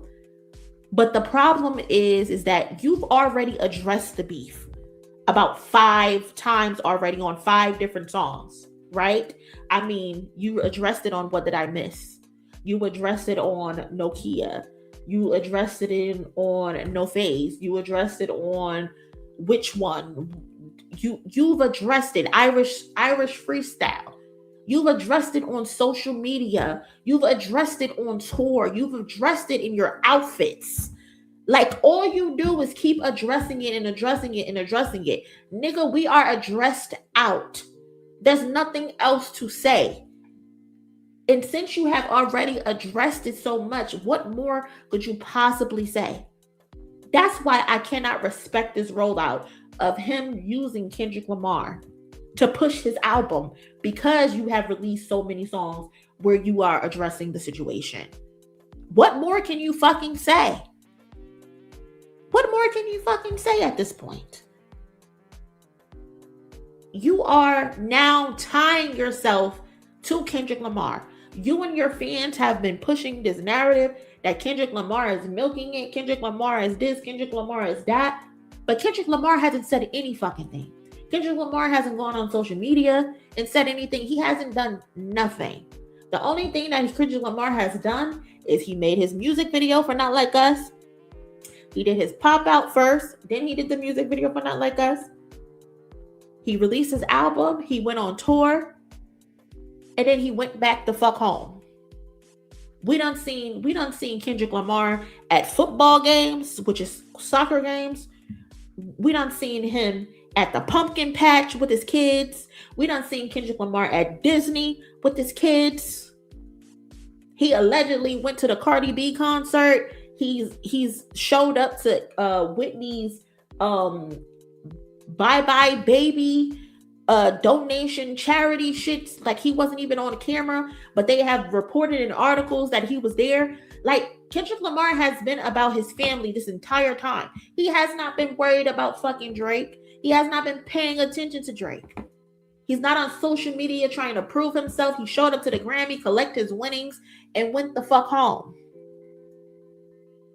But Drake, every fucking day, you're on the internet talking about Kendrick or in relation to Kendrick. You're in a random fucking streamer's chat talking about fucking Spotify and Botify and all types of bullshit, when it's you who are currently subjected in 2 separate lawsuits about body. You're in like 4 or 5 fucking lawsuits with Stake for gambling. You fucking filed a lawsuit on hip hop because you got your ass whooped so bad. Take us out the group chat at this point. We don't give a fuck. And now you're using Kendrick Lamar to sell your album. You want people to believe that Kendrick is going to drop something on the same day as you. Kendrick ain't thinking about you, bro. He's not. And then you have the stupid ass fans who believe stupid shit like this. When have you ever known Kendrick Lamar to be spotted out doing something in regards to his art? When have you known him to do that? Why would Kendrick Lamar be walking around in a fucking fireman outfit? Be so fucking serious, bro. A fucking fireman outfit? Really? Really, nigga?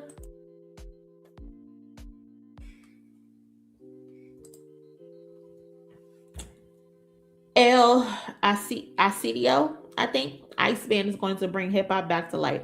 I hope so. For your sake, I hope so. Whatever plane you think hip hop is currently on, I hope Iceman is that times 20 for you. So then y'all can leave us the fuck alone.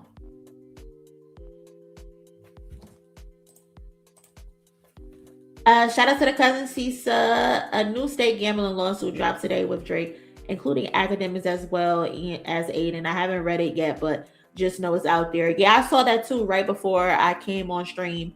I think this one is currently out of New Jersey this time, which is where that's where I'm from, home team.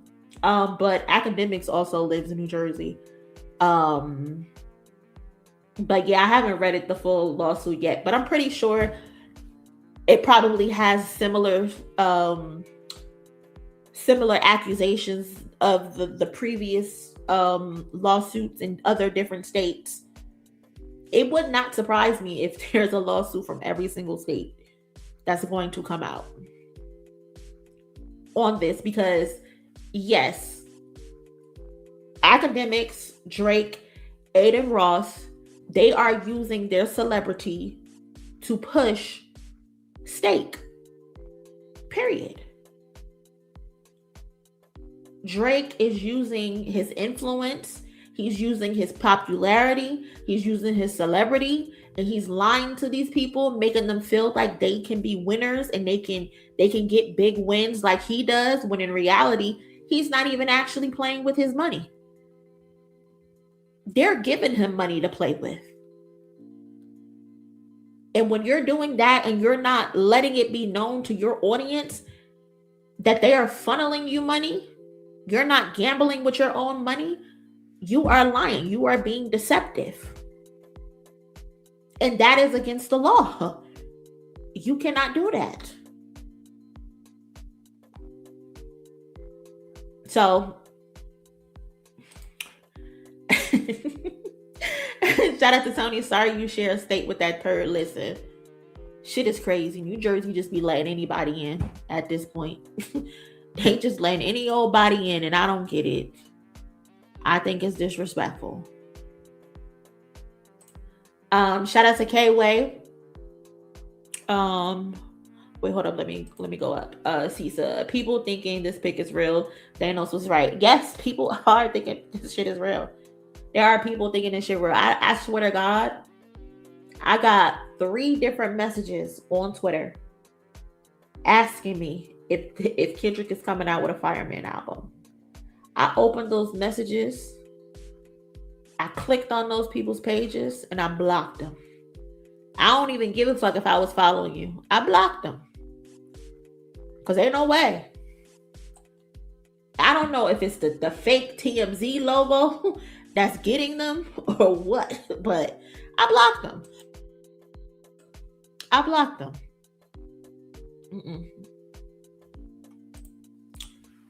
I don't know how or why anyone would believe this. Dot is and has always been proactive rather than reactive. He's not worried about that. He's not worried about that, Drake. It's a long life battle with himself, literally. That's what I'm saying. And I want people to get that through their thick skulls. That Kendrick Lamar is not sitting around and waiting to pounce on Drake. He did what he needed to do. He proved his point. And now he is moving on to the next thing. He's moving on to the next project. Drake does not consume his thoughts or consume his movements. Now, could he decide to one day wake up and say, I want to slap this nigga again? Probably. But Kendrick Lamar does not do things twice, especially when he succeeded the way that he has. What more does he need to prove? He done whooped that nigga ass. From the north to the south to the east to the west. He whooped them. He ain't got nothing else to prove to nobody. And it feels like a lot of y'all, a lot of people are still stuck on the high that they had when the battle first started, and they want to relive that. And it's like, y'all gotta let it go at some point. Y'all have to let it go at some point. I understand combating like narratives and shit like that on the internet because it's just easy to do. And there's nothing wrong with doing that, but You thinking that Kendrick Lamar is gonna just be dropping random songs or putting together an entire album to shit on Drake's album? You're crazy. You're delusional. You're just as delusional and parasocial as Drake fans. And again, I just want you to let it go. Demetrius, Monie, I think you should be meaner. Listen, I don't know. When I be mean, I get called a bitch around here in these streets. When I'm stern, when I talk with a little bit of sass and a little bass in my voice, I'm the angry black woman, you know? And that shit is so lame. I'm always keep it real though, at the end of the day. That's a fact. That's a trillion and 3 facts. See what I mean? See what I mean? I'm not playing, bro. I'm not playing with y'all. I'm not. I'm really not. Like, what do you mean? Bro, it's not real.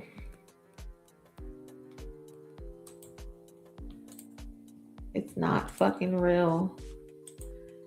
I didn't mean to time him out.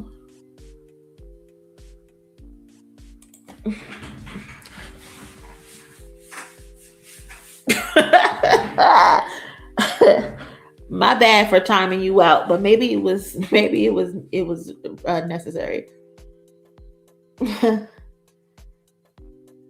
Maybe it was necessary. I don't know. Every black woman and you just passionate about the topic. People need to hold their nuts pussy up and just harden up, man. Stop the soft shit. Yeah. It's really crazy out here in the streets. Because I could say some shit and then a man come behind and say the same shit and they like, he's so real. This is what I've been feeling. He's so real. And I just sit there like, I just said that. I just said that. But it's like, whatever, bro. Whatever.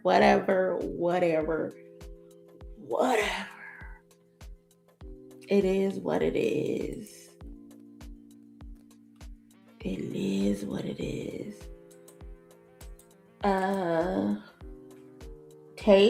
Tasha Shay sent Laughing Disco. I don't even know what that is, but shout out to Tasha Shay for the Laughing Disco. I don't know what that is. Thank you, cousin.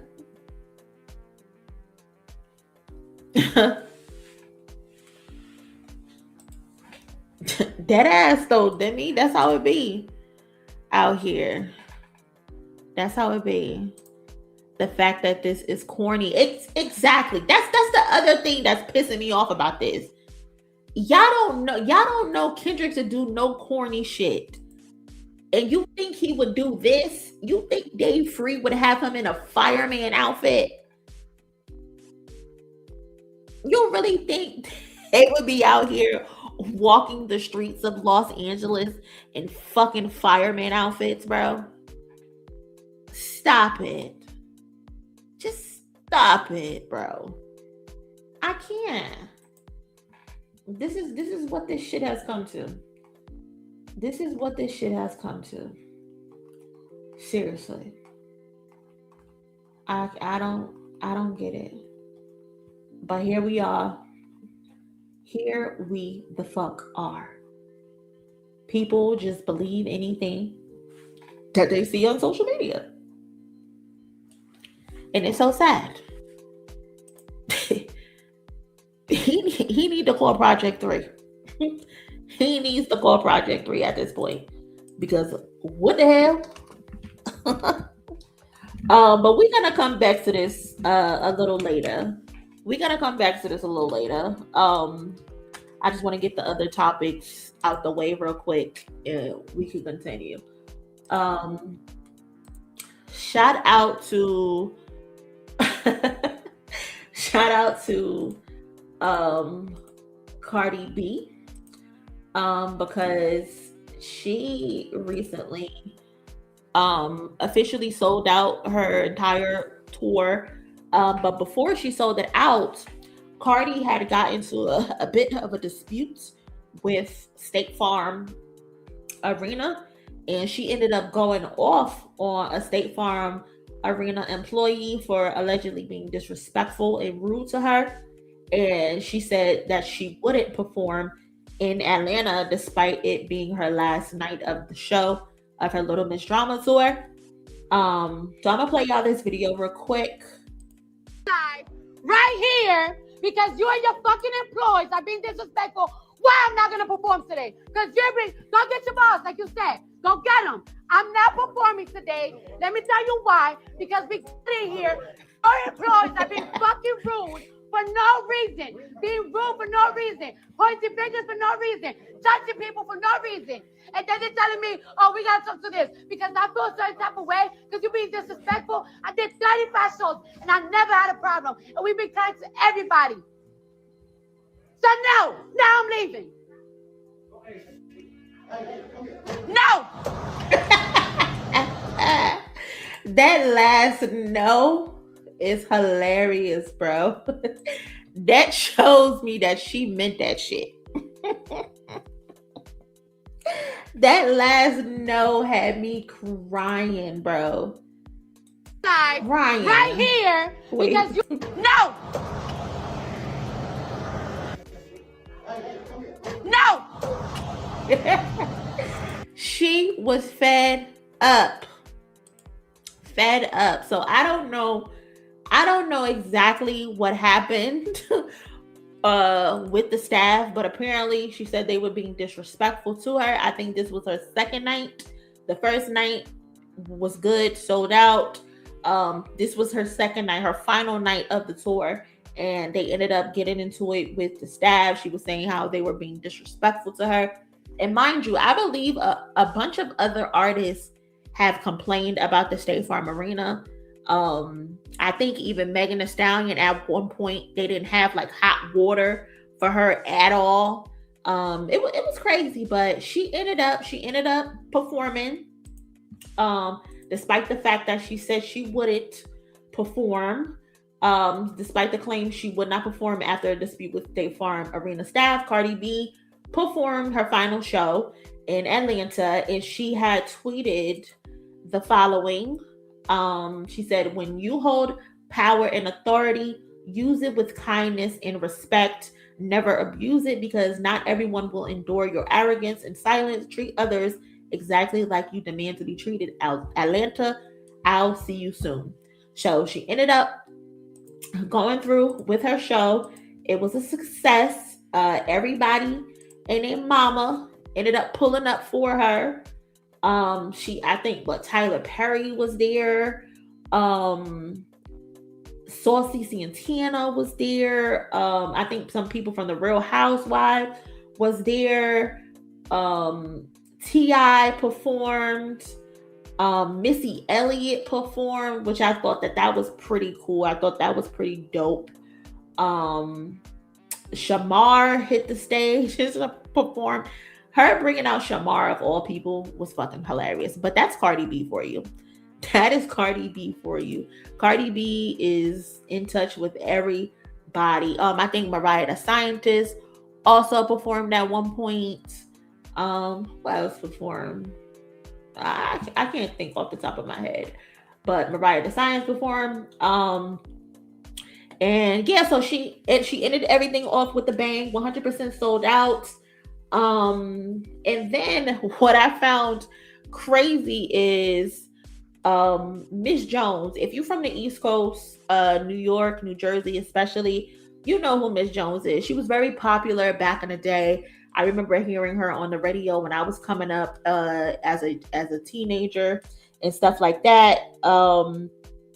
Or as a kid. I can't remember how long ago that shit was. But she's still doing radio and stuff like that. But she was on her YouTube channel and she made an interesting remark because, like I said, Shamar performed on at Cardi B's. He was judging a twerking contest, and Cardi B's daughter Culture and her cousin was backstage, and she wanted to meet Shamar. But Miss Jones got online and called Cardi B raggedy and said that her daughter Culture was too young to be backstage to meet Shamar, but she called Shamar a kid. She didn't even call him by his name. I don't know if Miss Jones know that Shamar is not a kid.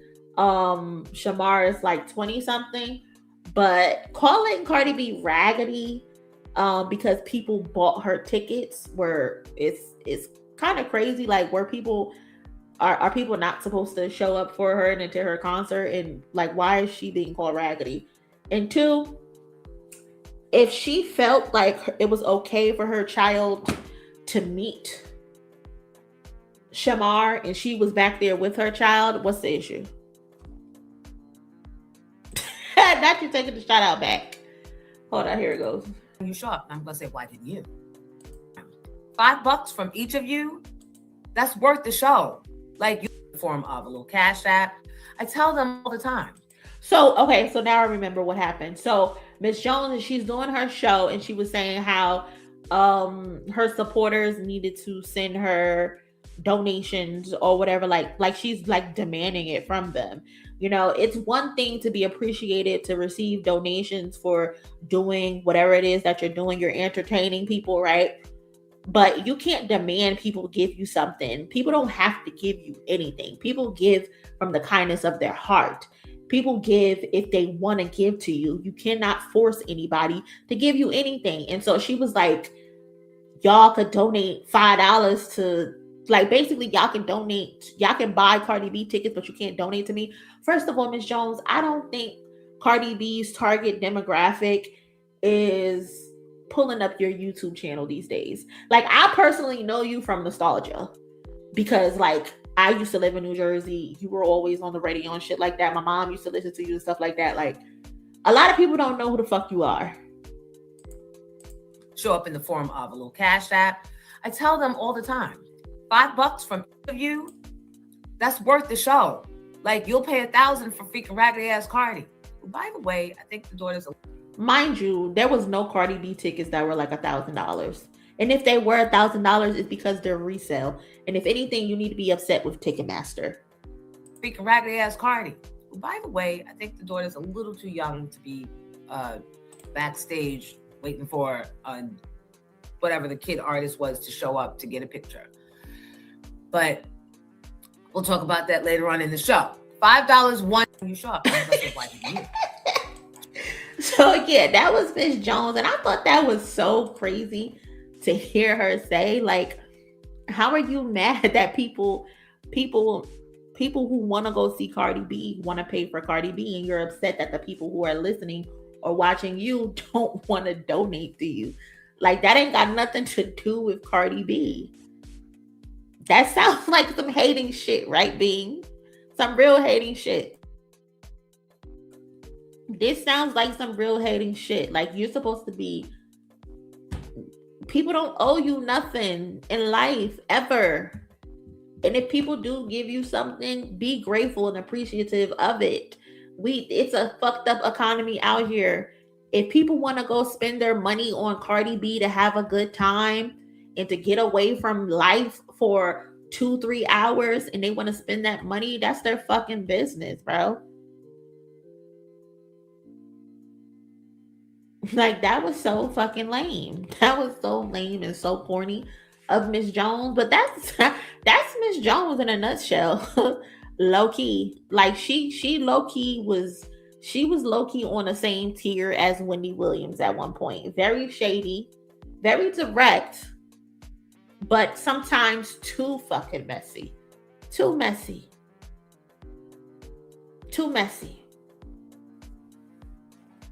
But yeah, I thought that was crazy. But staying on the topic of Cardi B, because the touring data numbers ended up coming out.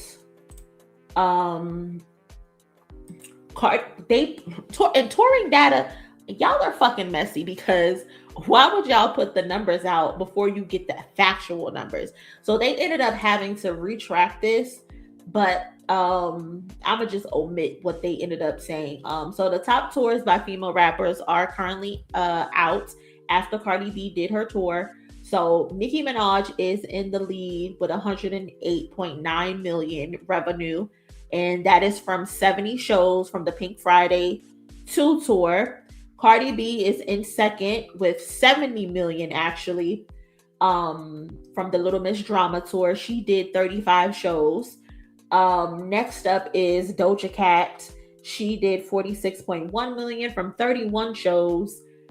Missy Elliott did 42.2 million from 29 shows, and Megan Thee Stallion did 41.5 million from 30 shows. So first of all, shout out to the ladies. Shout out to y'all being able to perform in arenas, and being successful, bringing in millions of dollars. That's a beautiful thing. That's definitely a beautiful thing. 70 shows is a lot. Makes sense to do 108 million. Yeah, so this is two legs from the tour. So the first tour she did 35. The second leg, her first leg, Nicki Minaj's first leg, was 100%. I think it was 100% capacity. The second leg of Nicki Minaj's tour was not completely sold out. And I think that was probably international. I think a lot of the shows she had like 80% capacity. For the shows, 90% capacity. 75% capacity. But yeah, so Nicki Minaj is still in the lead. If Cardi B decides to do another 35 shows for a second leg, she could easily take over that number one spot. There was also somebody in the comments, because I posted in the community tab. Y'all know I post all the time in the community tab.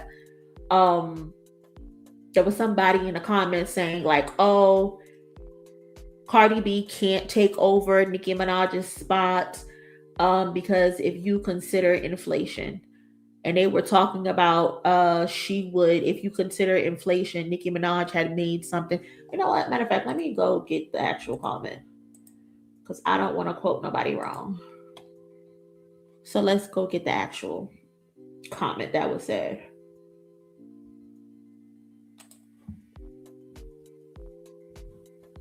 Where is it? If you haven't yet, please do me a favor and smash the like button for me. I would appreciate that so much.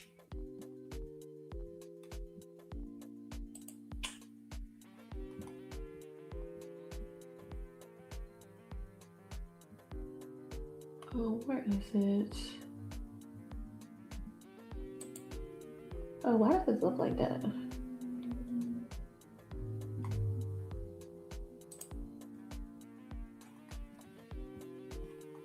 I don't think I can find it.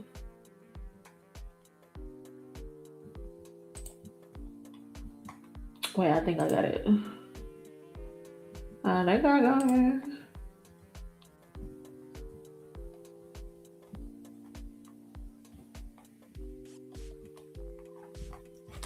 I don't got it.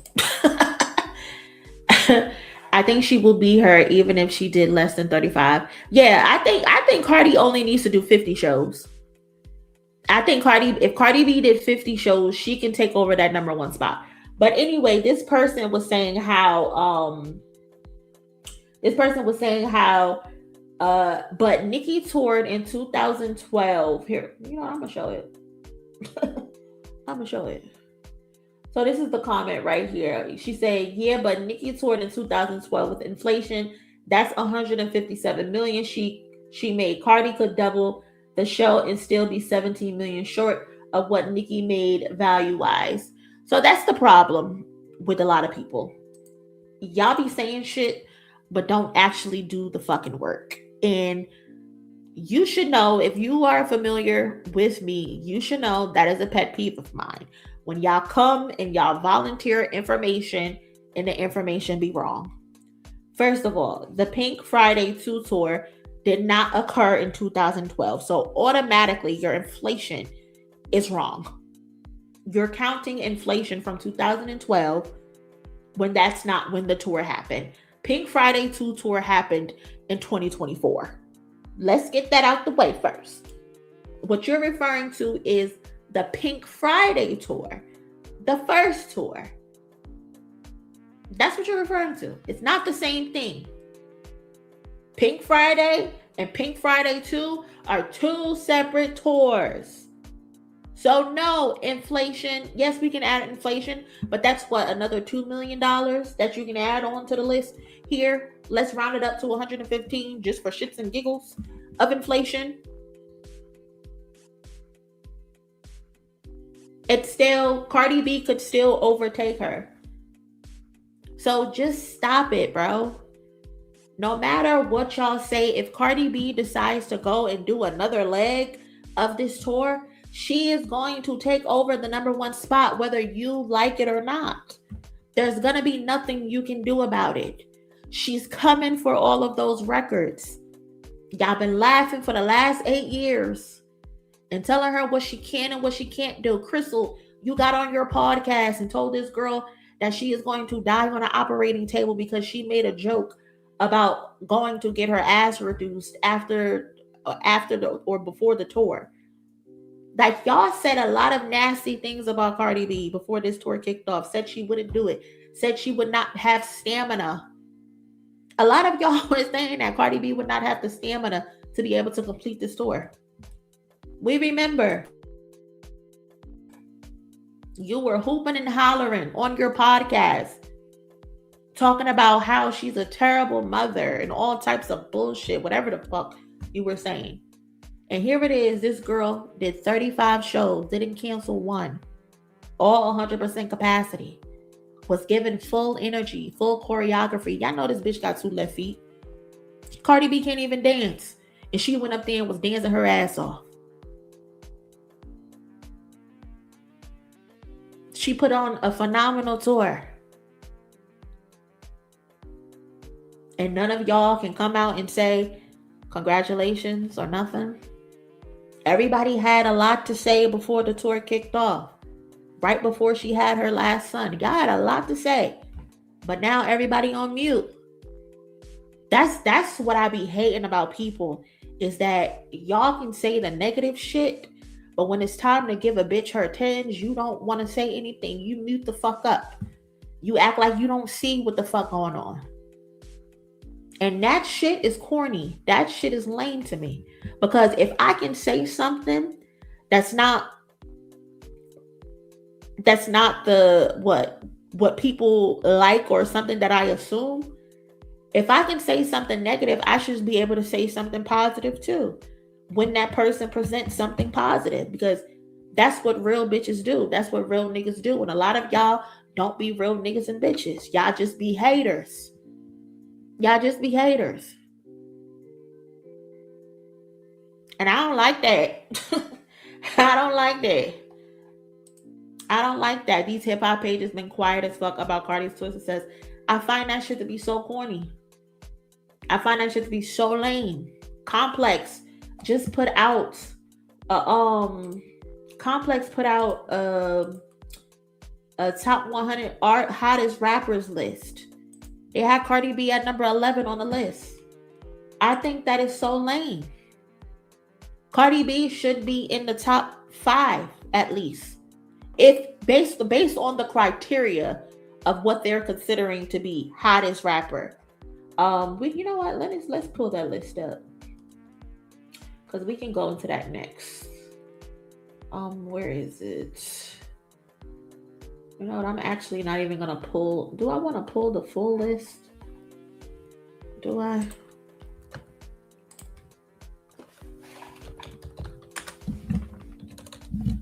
I don't know if I want to pull that full list up.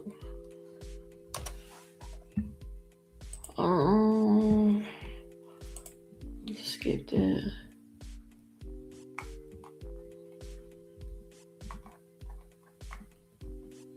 No, I don't want to rank the list. I just want to read the list. That's what I want to do. But yeah, like I was saying, before we get to this list, I don't like how these blogs or the media, hip hop media, continues to omit female rappers from the positions that they deserve on these lists. Nobody is having a hotter year as a rapper than Cardi B, in my opinion, currently, since the rollout of her album in 2025. Nobody had a better rollout than her. She sold 200K first week. Her album is still currently charting in like the top 30 or the top 40. She had multiple songs chart. She's on a successful arena tour with 100% capacity. She did a feature for Young Thug. Granted, that's Young Thug. She's featured on Kehlani's album. Cardi B has been very consistent since at least September of 2025 up until now. Why is she number 11 on a hottest rappers right now list? Cardi B should be in the top 5. Y'all put Jay-Z in the top 10. Jay-Z hasn't released a song in 10 years. That doesn't make sense. And that, y'all know that's my GOAT. But real is real. You only put Jay-Z in the top list because he just sold out 3 stadium dates. That's why you put him in the top list off of old music. That ain't fair. That ain't fair at all. I think that's fucked up, actually. They continue to play on her name. B-Dot a couple months ago had a list. I don't even think Cardi B was on the list. I think that's fucked up. Why do y'all continue to do this to female rappers, and they have consistently carried hip-hop? When Kendrick Lamar was dominating in 2024, the only other people that was dominating outside of Future was Glorilla and Doechii. Like, come on. Like, stop playing. Give these girls their 10s. Give these girls their 10s. Give these girls their respect. So let's talk about Complex and this stupid ass list. Let's talk about Fraudplex for a second. Honestly, women in rap are really overlooked. Women have also been holding down the charts for years. They never talk about that. Exactly. Every single time, motherfuckers can change the rules to fuck and screw hip hop out of their positions. But who has it been consistently for the last 2-3 years to get hip hop back on the charts? It has been women. It has been Megan Thee Stallion specifically. In 2024, when hip hop hadn't had a number 1 in a while, who got the first number 1? Megan Thee Stallion with his. When hip hop fell out of the top 40, who ended up giving them the top 40 hit that they needed? Megan Thee Stallion again. But are these publications writing articles about that, giving the girls their flowers? No, they're not. They're not. And I think that's messed up. I know I've posted about it. I posted on the community tab. I posted on Twitter. We talk about it on stream. I believe Jay Nolan is really good at shedding light on the ladies. He doesn't discriminate. Like, we gotta give these girls their 10s as well. But yeah, so Complex put out a list. Let's talk about this list for a second, because I think this list is very interesting. What does it say? Hold on. How can I make this bigger? Okay. It says 100 hottest rappers right now, April 2026, from Drake with Iceman dropping May 15th to Jay-Z celebrating 30 years of Reasonable Doubt at the Yankee Stadium this summer. We rank the hottest rappers right now. Like, that is corny. If you're gonna rank the hottest rappers right now, you need to rank them on the shit that they've currently done, not what they are going to do. This is lame off the bat. Off the bat, this is corny. Anyway, key takeaways. These are the 100 hottest rappers as of March 24th, 2026. And then it's not even from the beginning of the year, it's from March. So this is from, oh my God. This is worth 1 month. 1 month. March 24th, 2026. Today just became a month.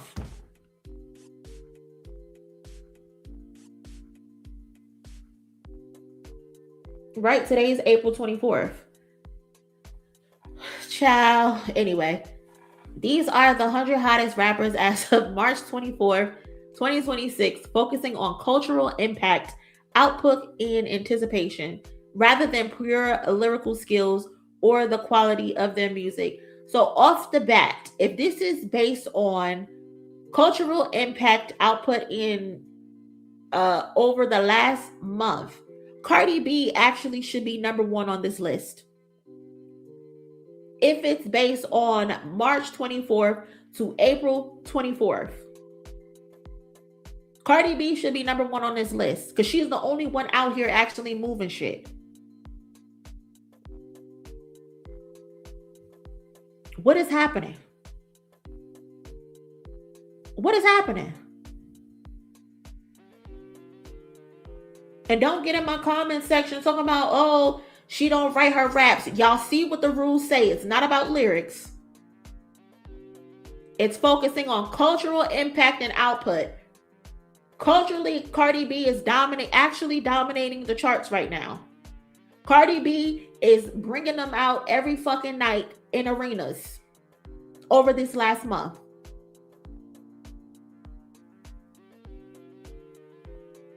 Rather than pure lyrical skill or the quality of the music, the list features artists like Drake, who's about to drop Iceman, J. Cole, who just released his double album, The Fall Off, and other rap giants like Kendrick Lamar, Youngboy Never Broke Again, and Yeet.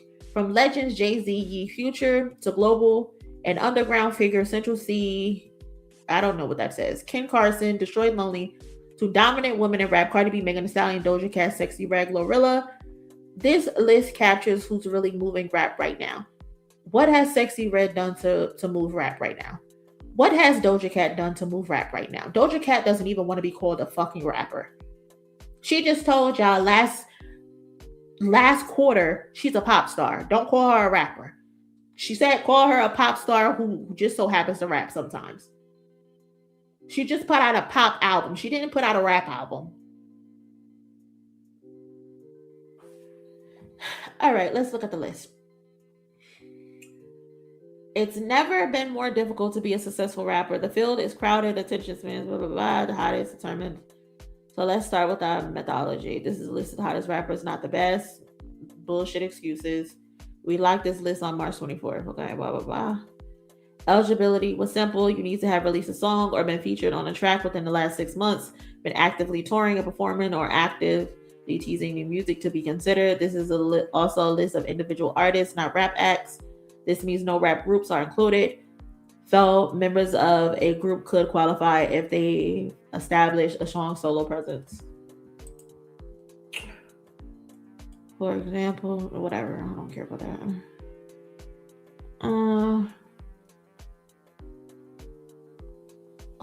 La Russell, even you haven't said, even fucking you.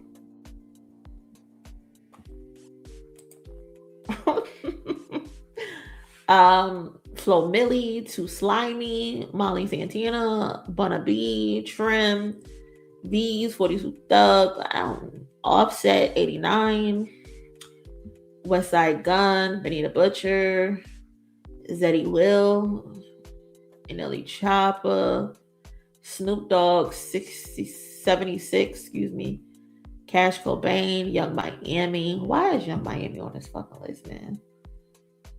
Freddie Gibbs, This is crazy. The Game. This is crazy. Nas at number 69 is crazy. Nas at number 69 is crazy. Especially, they said over the last 6 months, Nas has consistently put out a body of work. He even helped other artists put out albums.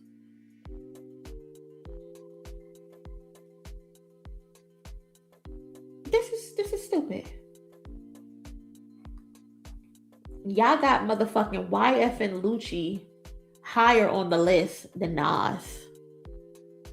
What is happening? Lil Wayne, number 64. Rick Ross, Gucci Mane, Juvenile, Jack Harlow, number 59. Jack Harlow just put out a fucking neo soul album. Why is he on this list? Why is he on this list? Ice Spice, number 50. Ice Spice is higher on the list than Nas. Ice Spice is higher on the list than Nas. Huh?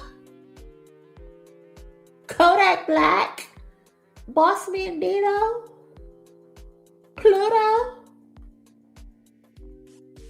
Headband. Who the fuck is Headband? Who the fuck is Nino Paid? Jesus Christ. Chief Keef. I don't fuck with Chief Keef because he be trying to blow New Jersey up, and I don't appreciate that. What did we do to you? We didn't do a damn thing to you, and you talking about you gonna blow New Jersey up. I don't appreciate that. No notable stat: Love Sosa just surpassed 1 billion streams on Spotify. So that's why he's number 50, because an old song just surpassed 1 billion streams. All right. Okay. I see what's going on here, bro. I see what's going on here. I'm not French Montana, bro.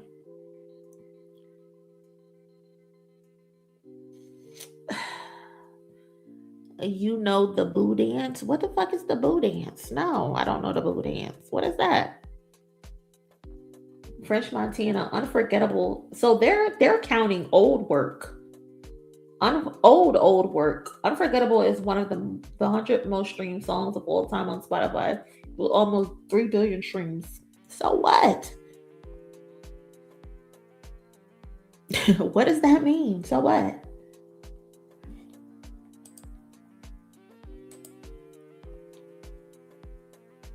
This shit crazy. Not Frenchie. I thought Soulja Boy wanted to blow NJ up. He probably did, but no, Chief Keef said he was gonna blow New Jersey up. Soulja Boy might have said that shit too. You know, he'd be saying he the first for everything. Now Chief Keef said he gonna blow New Jersey up.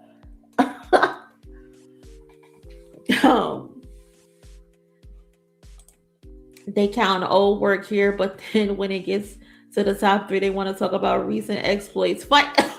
Okay, Cisa. We gotta get there though. We gonna get there though. Remember to bring this back up when we get to the top 3. Shay, Dave, Doja Cat. What did they say? Vi debuted at number 4 on the Billboard 200 earning $6. This is a pop album. Why is she even on the list? This is a pop album. Not New Jersey, let me call my family. Because this was a long time ago, but family is safe. He hasn't blown us up yet, but he did say he wanted to blow us up. He was mad at us at a certain point. And shout out to you also for becoming a member. I see the membership. Appreciate you joining the family. Doja Cat, Lil Tecca, Isaiah Rashad. Isaiah been missing for 5 fucking years. And he on the list. Whatever, notable stat, over 4 million monthly listeners on Spotify 4 years after releasing his last album, The House is Burning. Isaiah's getting ready to drop the follow-up. It's been awful. Megan, her song Lover Girl was a top 40 hit, peaking at number 38 on the Billboard 100. The Houston rapper warned her haters to be prepared to see her everywhere, and she did not lie. From Broadway stage to performing with Cardi B to the Winter Olympics in Milan to the NBC sitcom The Fall, Rise of Reggie, her own Popeyes franchise, she still made time to ultimate lover girl. NBA her impressive features in June BBB took the song to new heights. This whole breakdown sounds like somebody who should be in a top 10 somewhere, or at least a top 15, if you ask me. What the hell happened? Complex, what are y'all showing me? Oh, there it goes. It sounds like Megan Thee Stallion is very consistent. Megan Thee Stallion is actually out here doing a lot of shit. So why the fuck is she top 40 and not top 15, 20? Malice. Malice at number 41, y'all. Clips Let God Sort Now debuted at number 4 on the Billboard 200, pushing Malice's proof that authenticity and skill are key elements along with fruitful career.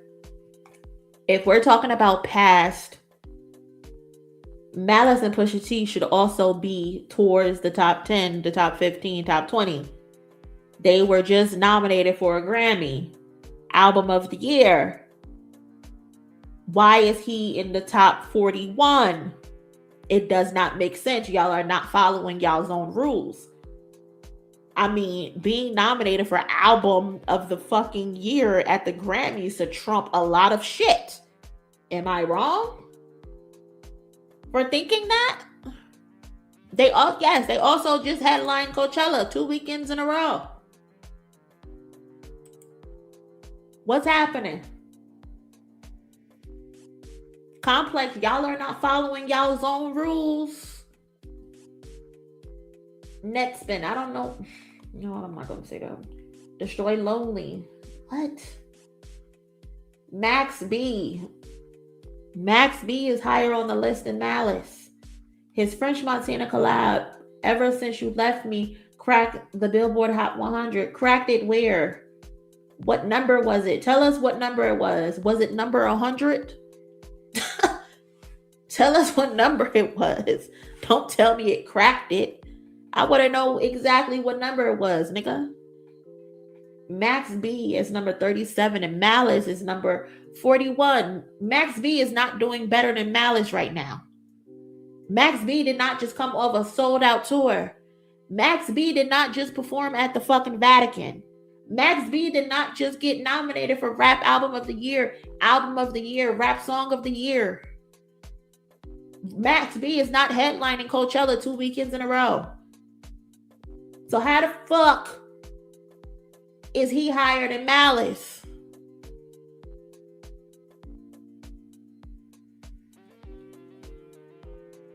All right. Jid. God Does Like Ugly debuted at number 11 on the Billboard 200, moving 30. You know what? I'm not gonna do it. I'm not gonna go on my J. Cole and Jid rant. I've done it enough. We're not gonna do that tonight. As much as I would like to, we're not gonna do it tonight. I promise. Okay. Young Thug, the guy who just put out an album, in the intro is saying the hard ER. Huh? What is going on, y'all? They are punking us. Pusha T, number 34.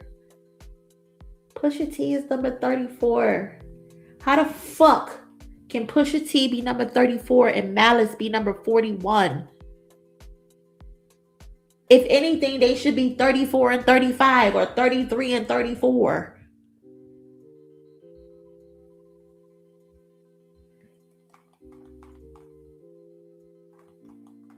Hold on.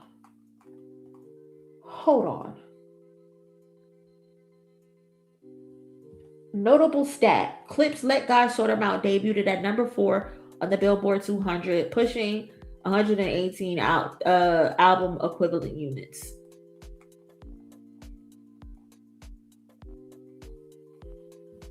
Notable stat: 6 clip songs made the Billboard Hot 100.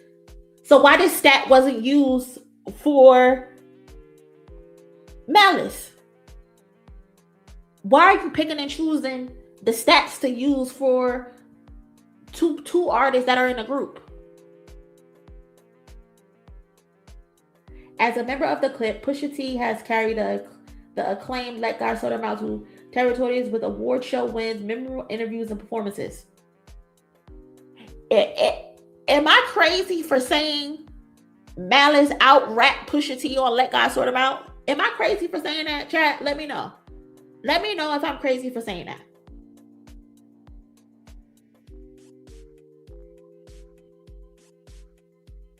Because I feel like Malice out-rapped Pusha T on Let God Sort Them Out. And that's not even saying Pusha T did bad, because Pusha T did his fucking thing as well. But I will die on the hill that Malice out-rapped Pusha T in every way possible on Let God Sort Them Out. We're in the Twilight Zone. We're living in the Twilight Zone. We're living in the Twilight Zone. On his own, the soon-to-be father of 2 has carved a lane as not only one of the culture's top rappers, but a voice of reason. An arbiter of good coffee, he has also existed as a muse of sorts to producer Pharrell Williams beyond their countless musical collaborations, soundtracking Louis Vuitton's fashion show, and starring in ad campaigns and Hollywood talent. So this is what gave him the edge over his brother? Is that what they're saying? Because he partnered with Pharrell? That gives him the edge? Yeah. I thought so. I thought so. Ciao. Glorilla has more than 17 million monthly listeners on Spot. Yo, these notable steps. G Herbo. Oh my God. I'm not about to get frustrated. I'm really not. All right, man. Central C. The Babe. Lil Baby. Big X the plug. Big X the plug. The one who said he's not a rapper. He's just an artist going into country. Sexy Red is a hotter rapper than Pusha T and Malice. Sexy Red. Why does her titties look so hard? Oh my God.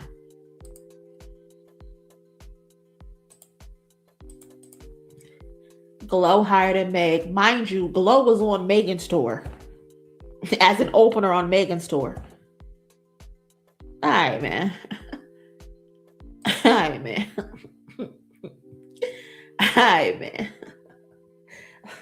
Let's see why they got her on this list.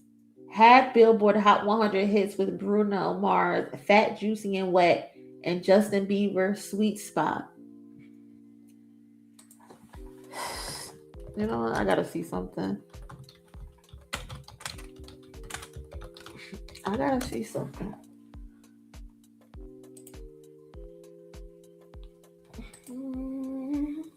Hits. Sweet Spot with Justin Bieber.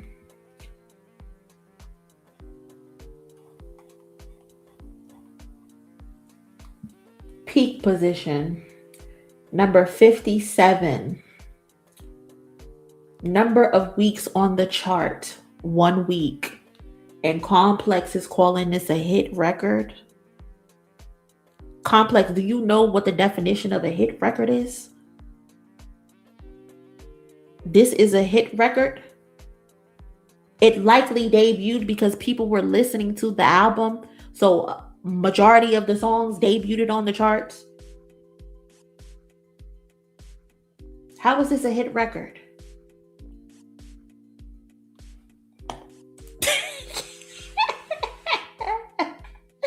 Now, you know how many hit records I have? Fat, Juicy, and Wet. Let's see what that did. Terrible song, by the way. Fat, Juicy, and Wet. They're calling this a hit record.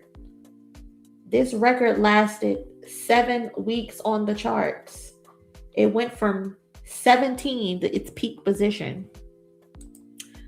17 is its peak position, to 34, to 46, to 71, to 70, to 68, to 78, and then off the charts. These are the hit records Sexy Red had. Y'all put her number 27 on this list because of the names of the people that she's on the songs with. There's no other reason. There's no other reason. You put her number 27 on this list because she got features with Bruno Mars and Justin Bieber. That's the only reason this makes sense. Because even those songs are not hit records. Those songs combined lasted on the charts for 8 weeks. Those are not hit records. Complex. Sexy Red might be one of hip-hop's most polarizing artists due to her crass lyrics and playful antics, yet she has moved from gimmick to mainstay.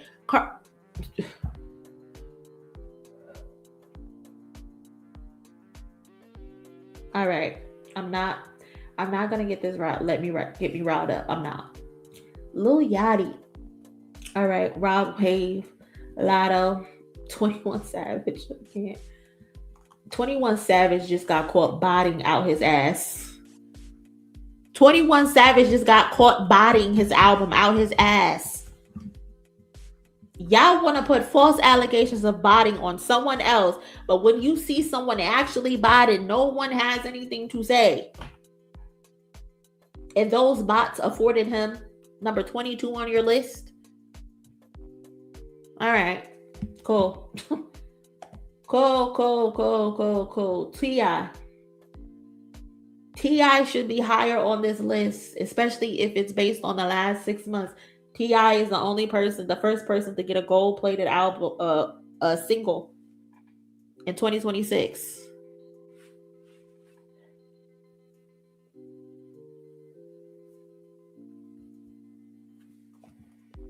All right, Doechii is number 20. Anxiety was a top 10 hit and won her a Best Music Video Grammy. This August will mark 2 years since Doechii dropped Alligator Bites Never Heal, and her momentum is still going strong. The Florida Bird artist delivered standout performances at international festivals, added another coveted Grammy to her trophy case, launched her grown, sexy, introspective archive titled Y'all are putting down stupid shit. She also has made her presence felt with electrifying sets at Lollapalooza. This is stupid shit. Why didn't you include the fact that she just put a song out with Lady Gaga on a soundtrack to The Devil's Wear Prada? Why didn't y'all include that? You talking about fucking random blogs she got. That ain't got nothing to do with music. Tyler 18. What are we doing, bro? ASAP Rocky, Playboy Cardi, Pooh Shiesty. Mr. Pooh is locked the fuck up these days. That too. S the Kid. I don't even know who that is. Future, Lil Uzi Vert, Cardi B, Baby Keem, Kanye, Jay-Z, Travis Scott, Don Toliver, Yeet. What fucking song does he sing?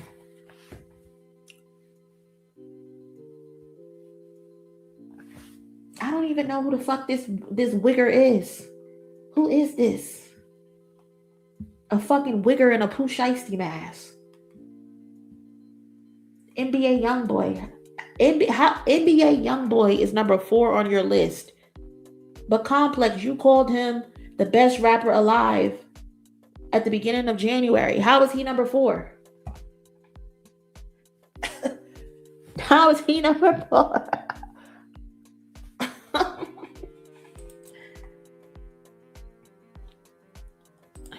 Wait, if Future is there, who the hell is Pluto? Pluto is one of those new girls from Atlanta, right? Is she the girl who make the Lululemon song? I think, or the one throw that wham in a circle. She one of them. I don't know which one, but she one of them. But how was your best rapper alive? Number 4 on the list, Complex. You wrote these articles 2 months in between each other. What happened? How does he go from number 1 to number 4 in 30 days? Wale not even on the list. How is that possible? How is Wale not even on the list? He just put out an album. Everything is a lot. He didn't even make the list. This is crazy. This is crazy. This is crazy. He is the most certified rapper of all time with 126 RIAA certified titles, coming off White Hot 2025, blah, blah, blah. The album debuted at number 6. Between Make America Slime Again and Slime Cry. He's the Tupac of YNs. What? Like the game told us, he's the Tupac for YNs, and he's showing no signs of slowing down. What are we talking about? Tupac? What? The Tupac for YNs? Ah, all right. I can't. This shit giving me a headache. Kendrick is number 3. 73 million monthly listeners on Spotify. After one of the most dominant stretches by a rapper in recent history, Kendrick Lamar has earned his rest.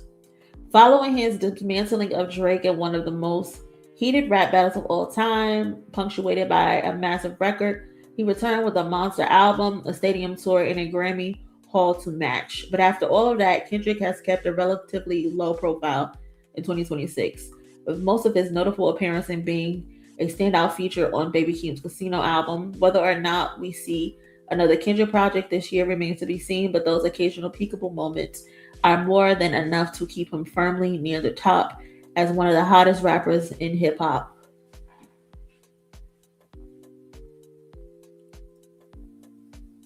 I'm not doing this. I'm not doing this. I'm not doing this.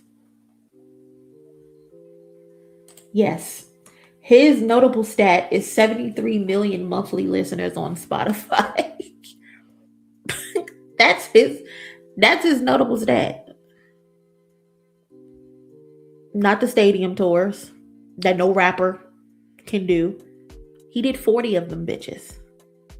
40 of them. 10 or 15 were by himself.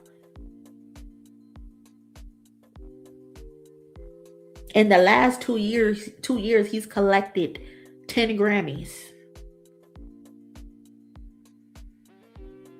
He did 3 features with Playboi Carti.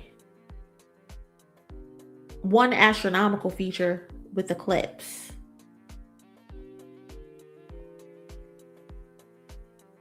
He became the most awarded rapper in Grammy history. How is that not a notable stat? How is that not a notable stat? But 73 million monthly Spotify listeners are. You done told me about Doechii having a blog. You done told me about Lotto walking her fucking dog. But you can't find the words for Kendrick Lamar? He had an Emmy.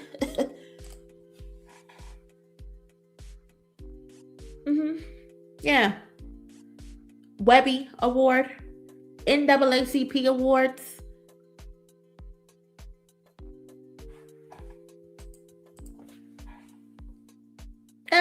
Just a stadium tour. He returned with a monster album, a stadium tour. Huh? What is that? What is that? Not the highest grossing rap tour in history. No, that's not notable.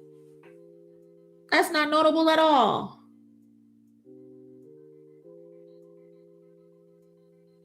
All right, cool. Whatever.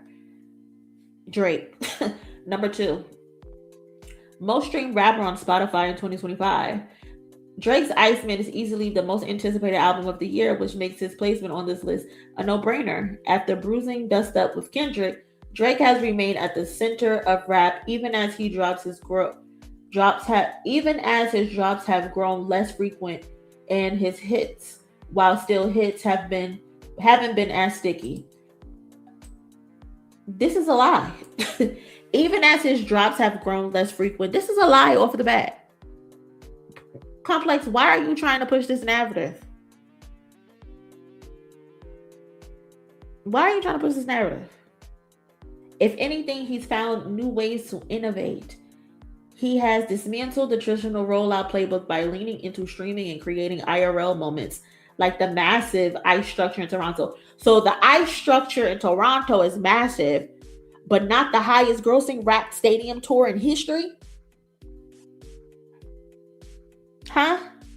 So he's number 2 on this list because he's the most streamed rapper on Spotify in 2025, and because he has an album that's supposed to come out and he had an ice sculpture, that's why he's number 2 on this list.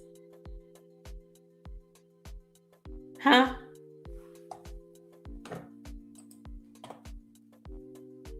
That makes sense.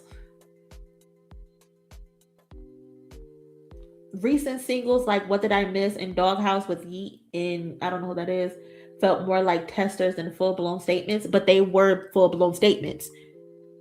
They just flopped. They did well in opening because they did overnight playlisting and then they fell off the charts. But that hasn't dampened the anticipation. The hype is real. Now it's up to Drake to deliver the classic he's been circling for a decade. What? You put this man number 2 on the list because he's the most streamed rapper. That's the highlight. And because he decided to lean into streaming culture. That's the highlight of him being number 2. Really, nigga? All right, I'm not about to be pissed off. J. Cole is number 1 on the list. Notable stats: The Fall Love debuted at number 1, moving 280 equivalent units, making it the biggest opening for a rap album in 2026. Cultural impact: The long-delayed and highly anticipated Fall Love stands as one of the most critically acclaimed rap albums of the year. Off the bat, you're fucking lying. Off the bat, you're fucking lying, Complex. This album is not critically acclaimed. Who lied to you? Who lied to you? This album is not critically acclaimed. This album has a 65 Metacritic score. That's not critically acclaimed. 81 and higher is critically acclaimed. So off the bat, you're fucking lying.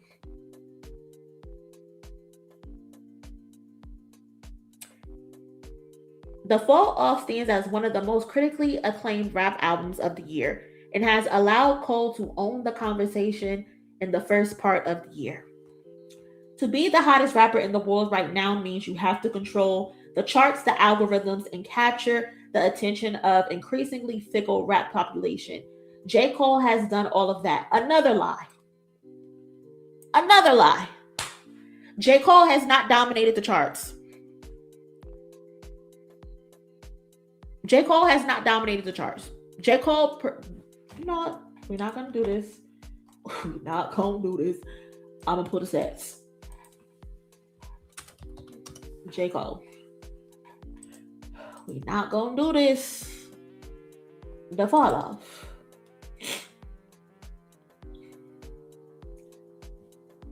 What did they say? J. Cole has done all. Wait.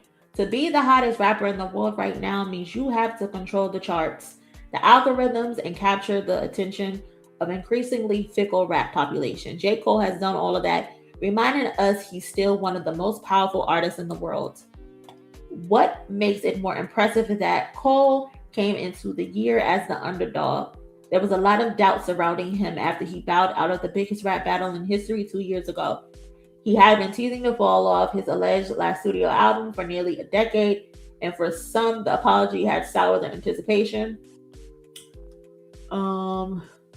His Birthday Blizzard mixtape, where he rapped over classic Lock and Notorious beats.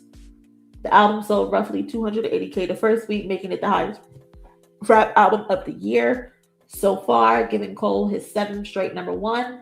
Then, while still riding the momentum, the California rapper did something true to his brand. I don't care about the fucking Honda Civic. To cap it off, he announced his fall off tour and reportedly sold more than 800,000 tickets. Cole checked off every box required to be the hottest rapper right now and proved that his moves in real life drown out whatever they're saying on the internet. Excuse me. So again,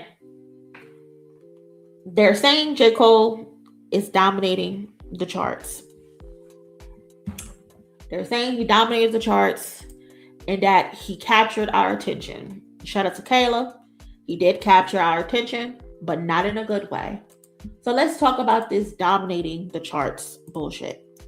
If you haven't, please smash the like button. I would appreciate that so much if you can. Also, if you would like to contribute to our goal, please do so. But back to this. Dominated the charts.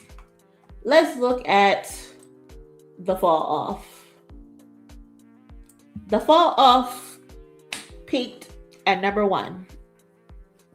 Then #2, #8, #11, #15, #23, #29, #44, #64, and #87 in the last 10 weeks. Is this what we're calling dominating? Is this what we're calling dominating? Hold on. Let's compare that to the person that we have as #3 on the list.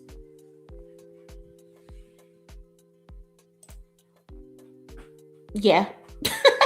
So they mentioned his tour tickets, but not Kendrick's sold out stadium tour. Exactly. That is the highest grossing rap tour in history. They didn't mention that for Kendrick. It was just a little small, he on a stadium tour. That's it. Cool. No explanations on what Kendrick Lamar is actually doing.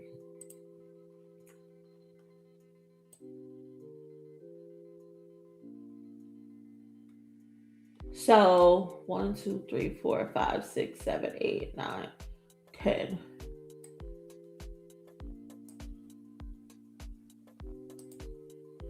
So according to Complex, their definition of dominating the charts is 1, 2, 8, 11, 15, 23, 29, 44, 64, 87 in the first 10 weeks.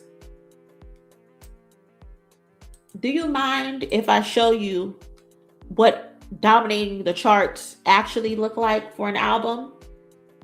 #1, #2, #2, #2, #5, #2, #4, #4, #4, #3, #4, #1 again, #3, #3, #1 again, #2, #3, #3, #4, #5, #2, #2, #3, #5, #7, #5, #3, #7, #10, back to #8, #7, 12, 12, 16, 20, 23, 21, 27, 24, 29, 33, 32, 35, 33, 38, 40, 34, 35, 32, 37, 32, 32, 41, 42, 45, 41, 51, 53, back to 28, #33, 36, 43, 41, 29, 34, 40, 41, 48, 49, 58, 59, 70, 80, 84.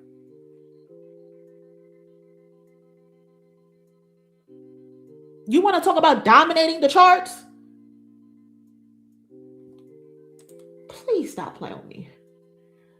J. Cole's album is at #87 this week for from April 25th, 2026. His album is currently at number 87. Why the fuck is Kendrick Lamar higher at number 84?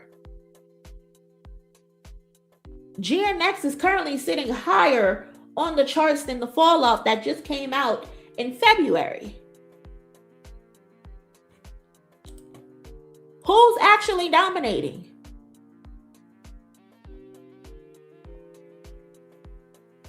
But Kendrick Lamar is number 3 and J. Cole is number 1, and you're counting that he sold 800,000 tickets versus Kendrick Lamar, who had the highest grossing rap tour in history, a stadium tour, and you just put that as a small little side note on him? Complex, please. Complex, don't piss me off. Don't fucking piss me off, bro. Don't piss me off. This is why I am the way that I am, and I talk the way that I talk, because y'all are playing in our fucking faces, and we're supposed to just take it. We're supposed to just take whatever the fuck you guys are just saying to us. When we look at the facts and we know that ain't right. That doesn't make sense. That logically does not make sense. And granted, this is just a bullshit list. Anybody can go ahead and make a list. But Complex, if you're going to be one of the most prestigious outlets for hip hop, you cannot be just presenting bullshit to the masses, because people will take this shit at face value as fact until they stumble across somebody like me who's going to actually break this bullshit down and tell y'all the fucking truth.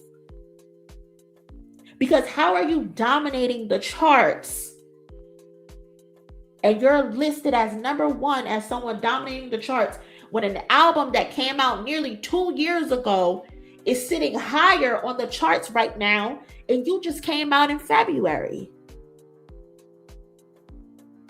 You were number 1 only once. That's another thing, Carmen. Thank you. That's another great point, Carmen. GNX had 12 songs. J. Cole, you have 24 songs. 24. That is half.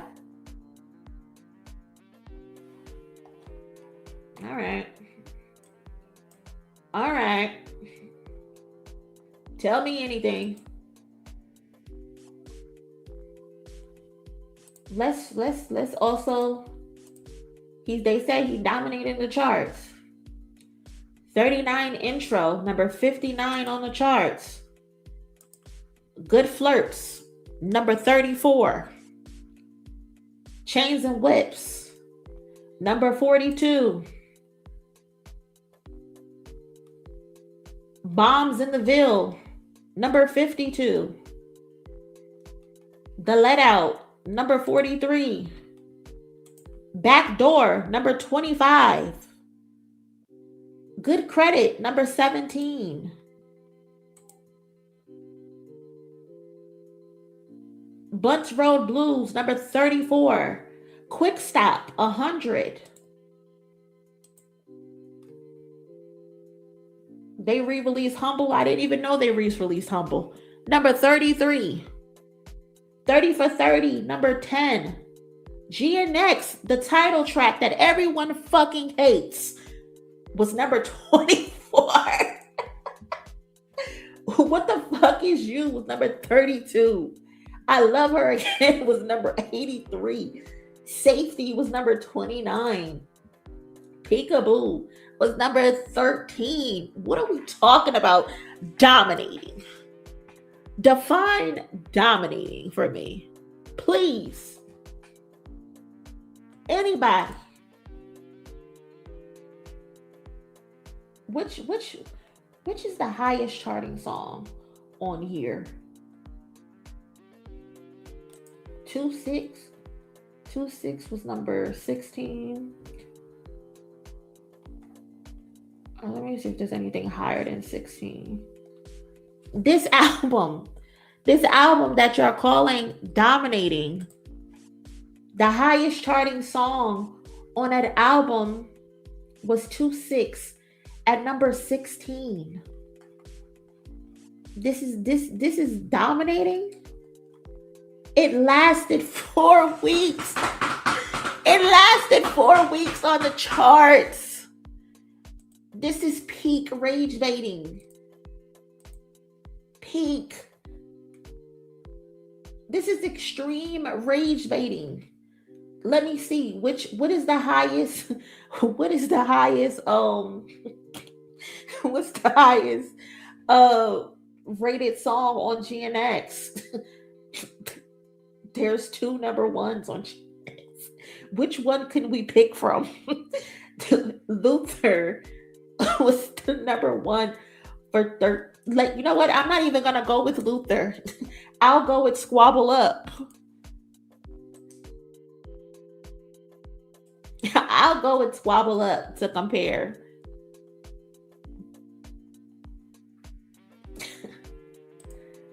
Again, 2-6 was number 16, number 44, number 65, number 87 for 4 weeks. Squabble Up. This is the second number one. Number 1, number 7, number 10, number 20. You're already cooked, Jermaine. You're already cooked. You're already out of there.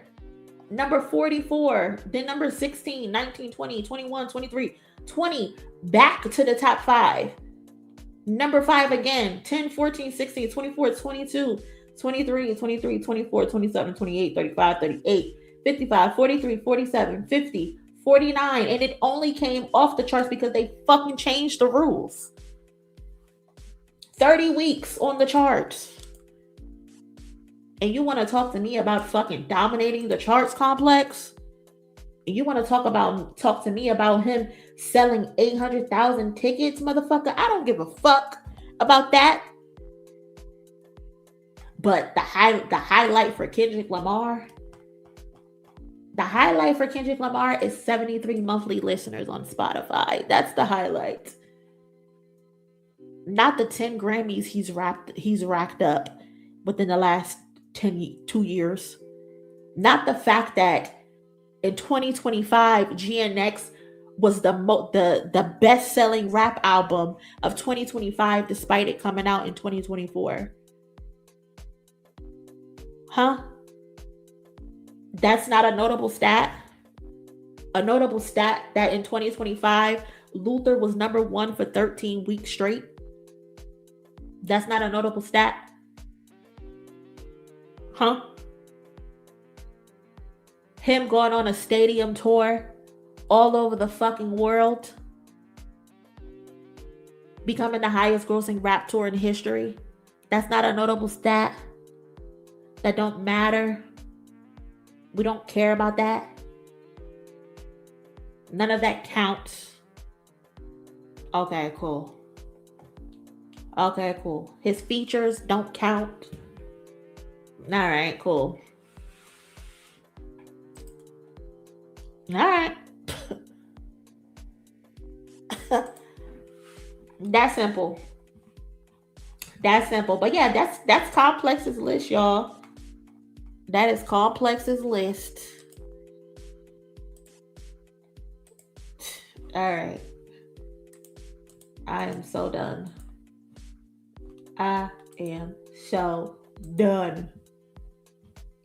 Hold on, let me go back.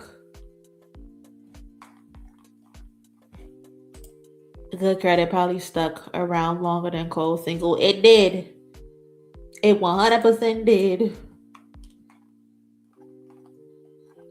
Ain't no problem. It did. Shit is crazy.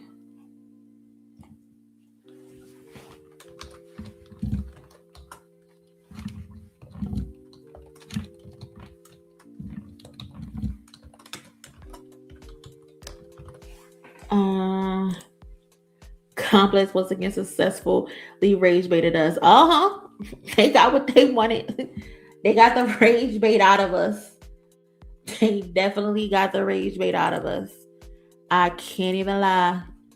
Shout out to Demi, Monie with the receipts. Appreciate you, cousin.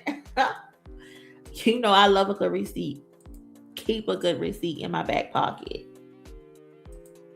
You know that for sure. What else I got on this list? Let's see. We didn't even talk about Iceman. Do I even want to talk about Iceman? Because I'm honestly to the point where I don't really care to give that shit any attention. Honestly, I can't even front to y'all. Like, I am over any and all things Aubrey related because it's just very scammy when it comes to this dude. Everything is a fucking scam, including the shit that he just did. Hold on, let me. So he just put together his promo for. He finally announced that Iceman is coming out May 15, I believe. And off the bat, I knew the shit was fake. Like, off the bat, I knew the entire setup was fake. I was bored, so I watched the streamer who was on top of the ice, because I found it interesting off the bat how they put out the announcement that people could not climb the ice sculpture. But when I turned on there was somebody posted a link and I clicked on it on YouTube and I saw the random streamer on top of the ice sculpture, and he's literally like trying to hack it. I'm like, but nobody else is up there. It's just this random streamer. So I'm watching it. And then I randomly see him pull out his phone and he shows a map. So anyway, so he ends up, this is the streamer, he ends up winning some money. So first of all, what happened is Academics, because he talks so fucking much, he's posted, got my goons on it, Iceman soon. So this is the dude first. At first he was at the bottom of the sculpture trying to break it. Academics is on stream saying how he sent money to the streamers to get a sledgehammer. This kid comes back with a fucking sledgehammer or whatever it is that he has in his hands, and then Academics tweeted, I got my goons on it, Iceman soon. Drake randomly gifts this streamer subscriptions or subs, whatever it is that you want to call it. Right then and there, I said, oh, okay, this shit is all mapped out. It's all fake. None of this shit is actually real. This shit is all promo. This shit is all scripted. Then, like I said, I was watching the stream and he leaves the sculpture. The police closes the whatever the area is down. He leaves and he pulls out a phone and he's looking at a map on his phone and he says someone sent him the map. First of all, why would you even show us this? He wasn't supposed to show us that somebody sent him the map. But because they're so in the moment, they're all in the rush, he shows us the fucking map. Like a fucking idiot. And someone on his stream says, someone next to him said, did Drake send this to you? And then he pulls it away. And he's like, oh no, Drake didn't send this to me. The next day, he goes back. The next day, people were saying that the police had the shit blocked off. Nobody could get into it. Mind you, this dude shows up again and he's able to get back on the sculpture. Nobody else, just him, just this one streamer is able to get back on the sculpture. And he is the one who just so happens to find this blue bag and where it was at. That's how I know this shit is scripted, because one, he started off in the middle of the ice sculpture and he was trying to dig through it. And then he randomly found a corner and started digging for the ice sculpture. And then he jumped off the ice sculpture, got in a car, and drove right to Drake's house. Just stupid. Just fucking stupid. Like, can you make it any more obvious that this shit is all fabricated? This shit is all a lie. Like, this is what you have to do to promote your album. You're relying on streamers. You're relying on Kendrick Lamar's name being associated to your album. This is where we are with this at this point. Terribly corny. Shout out to Wake Me When for the donation. Appreciate you, cousin. Definitely corny. Corny is hell. Corny is all hell. But this is Drake who we're dealing with. And again, I am at the point where I do not care for this album. This album is not worth covering. I've personally made a decision that moving forward, I am not covering anything else. Iceman, I'm good on it. I hope his fans enjoy it, but I'm not covering Iceman. The only thing moving forward that I will cover from Drake is his legal proceedings. I'm not covering any more music. I'm good. I'm good on it. So if you see that I don't post anything, that's why I can't. It's not worth it. He's not worth giving certain type of attention to because of the ramifications. Why would I promote and talk about your album and you're doing all of these antics? You're puffing your chest out. You're trying to be cryptic and pretend like, oh, you know this is gonna come when you're also suing, and you also are trying to put hip hop on trial. You don't deserve the privilege. You don't deserve it, and I'm not going to give it to you. I'm not going to give it to you at all. I just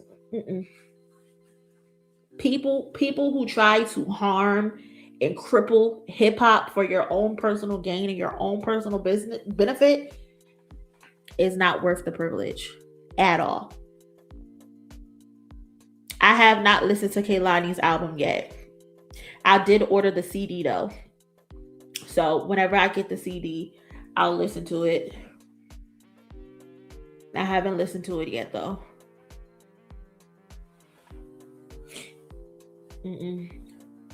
I'm good. I'm good on Aubrey, his angels, and all of that. When I did my video essay on him trying to destroy hip hop, every single thing I said in that video, I meant it. And the fact that all of these people, all of these platforms are just pretending that he's not in court and suing hip hop is crazy. It's mind-boggling to me. His intent is egregious. The lawsuit had all the intent for maliciousness. All of it. The fact that he even put all of those black streamers in that lawsuit, that shit could have harmed them in the worst way possible. That shit could have stopped their money. That shit could have put a stain on their names. All types of shit. And you know the history of black and brown people in the court system, and you tried to put anti-Semitism on them.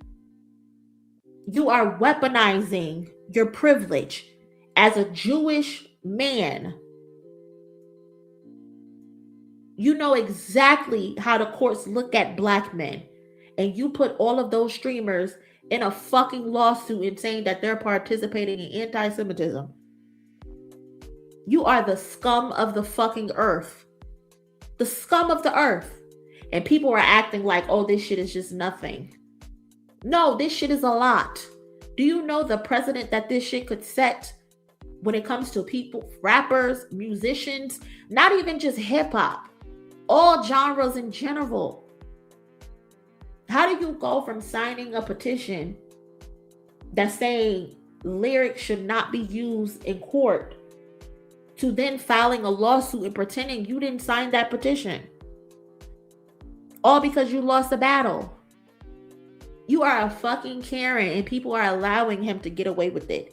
People are allowing him to push narratives and pretend like he's been gone away and hip hop is on a decline. Hip hop is failing because he's not at the top of the charts. If you can't vibe to and enjoy music unless one person is on top, you are a fucking weirdo. And you need to go outside and touch grass. Because why is hip hop only doing good if one person is on top? Hip hop or no genre is supposed to be dominated by one person. This shit is supposed to be a collective. Everybody is supposed to be doing their job, not just one person supposed to be on top. And you men who are running behind him, wagging your fucking tails like dick suckers, are disgusting. Men used to build houses. Men used to go to war. But instead, y'all are on social media with y'all big ass faces and fucking cameras crying about Drake. Crying because you're not hearing Drake in the club. Go to fuck home. Go to fuck home. You are 50 years old. Why the fuck are you still in the club? When the fuck did hip hop's measuring stick be based on the fucking club? Oh, we don't hear Drake in the club no more. We're not having fun. Bitch, go home. Go be with your fucking kids. How about that? How about that be some fun? You're a grown-ass man with an 18-month-year-old, and you talking to somebody, I can't have fun in the club. Because your baby at home with a shitty fucking diaper. Go do that.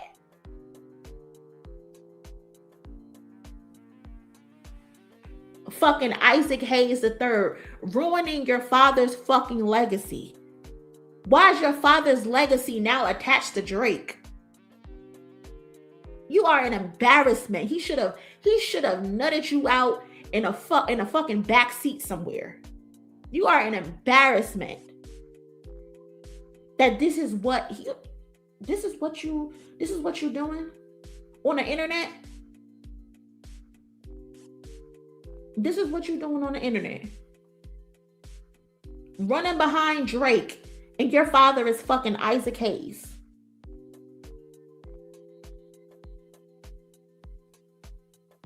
This shit is ridiculous. The game, you already know how I feel about you, Jay-Z. Just embarrassing. Everything about you, embarrassing. Your entire existence, embarrassing. How the fuck you just put out 2 mixtapes, ain't make no noise, but you out here promoting Iceman? You promoting Iceman like that's your album. Let me find out you done wrote on that album, Jay-Z. Did you put your pen to use for this album, Jay-Z? Because the way you are promoting this album, it tells me you have significant stock in this album doing well. So what's really happening? I've never seen another man promote another man's album when they just dropped 2 albums themselves. The way you are promoting this Iceman album. You done changed your profile picture to Iceman. You didn't even change your profile picture to your own album cover. How does that work? And you keep getting in these interviews talking about, oh, he gave our kids concert tickets. How expensive are these concert tickets that you are losing your mind over Drake giving you concert tickets? How expensive are these fucking tickets that you can't go and buy your kids tickets themselves? You're like, huh? You have dedicated your life to Drake because he gave you concert tickets, nigga. Concert tickets. Concert tickets. You out here acting like you will give your firstborn son to Drake over some fucking concert tickets. He's not even a good performer. He on stage doing karaoke.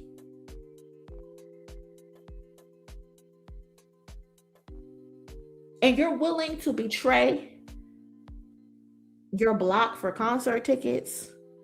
That's why niggas don't fuck with you. That's why they look at you like a fucking loser, because concert tickets get you outside of your body. Concert tickets. You are pathetic. Grown ass men on the internet talking about some. He gave my kids concert tickets. I can't betray him. Nigga, take his dick out your ass. Oh my God. Oh my God. And you are such a hypocrite. You are such a hypocrite. I think somebody was saying how he was like, oh, not all of us get along in Compton. You're a fucking hypocrite, because remember when Lil Durk and fucking Tyga was in some random ass fucking beef and you decided to jump out of the window and get into the beef against Lil Durk, and you was on record talking about some, I don't care who beefing with who. If you from the West Coast, I got your back. What changed? Where's that same energy? Why the energy not the same for Kendrick Lamar? Granted, I'm not saying this because I think you should be defending Kendrick Lamar. Nobody gives a fuck. But it's just the audacity of your lies. We would respect you more if you just say, I don't like this nigga. We would respect you more if you just said that. That's where people have the issue, because you're not being honest. We can see the jealousy on you. It's leaking out your pores, nigga. We smell the stench on you. You reek of jealousy. You reek of hate. We see it. But because you're not a real nigga and you know who to play with, you teetering and tottering the line. Because we know the truth. We know it's some niggas that's ready to bust you in your back of your head. We already know that. But everybody's trying to keep the peace, which is a good thing. You know, nobody wants any violence or anything like that. But you know better. You know who to play with. You know that's why you mincing your words and you're trying to make all these excuses, and you can't really stick your chest out there like you want to stick your chest out there. Because if this was anybody else, you will be talking so greasy. And I know you want to do it, but you know you can't.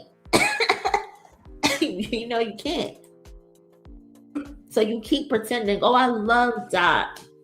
I love Dot. But then you keep throwing a little sneak jab. I love Dot. I appreciate Dot. Is game heaven sent? No, he gonna be hell sent in a minute. He keep playing. He gonna be hell sent in a minute if he keep fucking playing. Concert tickets changed. He got declined and pop out concert tickets. They told that nigga, don't even think about it. Don't even think about it. JC On is funny as fuck, bro. He's so funny. I just want him to come out and say it, but then again, I don't, because niggas' muffins are getting split.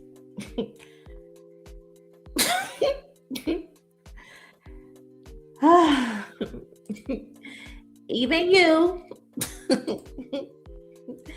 You know, send that nigga to the gulag. I'm telling you.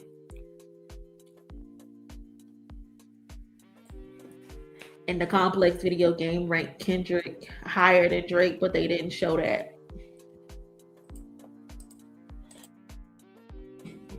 When was the last time you saw a clip of the game performing anywhere, not a show or tour date on his calendar? I don't even know. I don't know. Let's ask YouTube. When's the last time I saw this nigga performing anywhere was in somebody's parking lot, and he was saying, you know, I'm in that red rose white suit. That's the last thing I saw from the game. Hold up. See, they don't even YouTube though. YouTube showing his last performance was like 9 years ago. Somebody uploaded a performance from 2006. Okay, he performed in 2025. Bro. You know what's up? You look a mess. What do you got on? Why he dressed like Missy Elliott in I Can't Stand the Rain music video?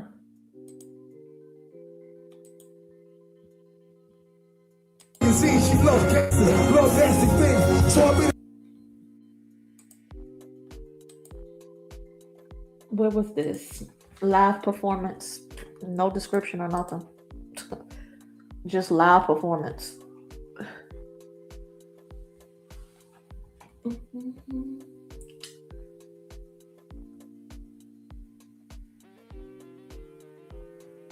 I'm trying to see where this was at.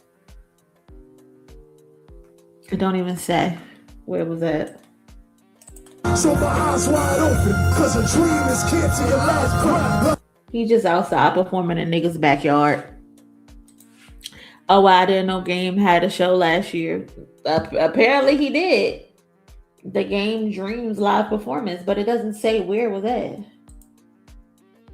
He looked like he performing in somebody's backyard.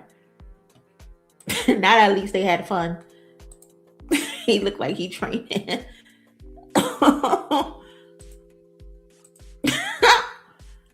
You know I be in that red rose.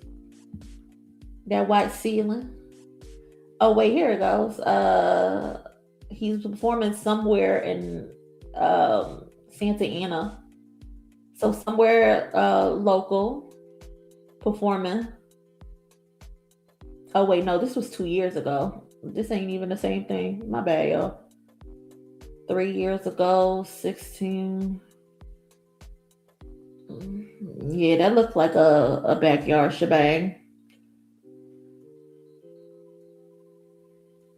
Is this from the same night? Or is he just performing in the same outfits?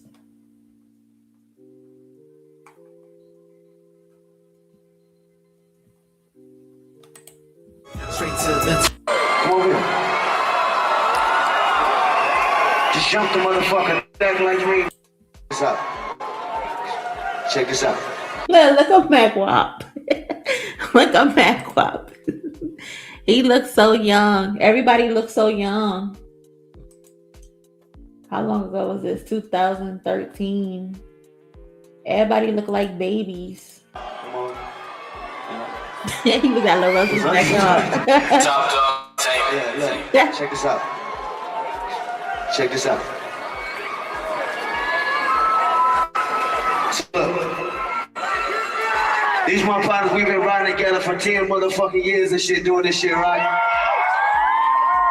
Motherfucker success, we gotta turn up. I wanna see the lights on. Can I see the faces? Can I see it? Can y'all turn the lights on where I can see everybody? Let me see y'all. Let me see it up. 2 hands up. And when the shit drop, I need y'all to lose your motherfucking mind. Come on, Lee. Hey. all got along. They probably got me down. This man city turn up, break yourself. Ugly waving your hand out the window. Turn up, warriors and go now. Warriors just saying that he did it. But ever since that day, turned out was back, but now it's not. He picked it up. That's what mama said when we was all man got. All hell broke. You killed my cousin back in. Turn up, fuck yo. Now cry your head in that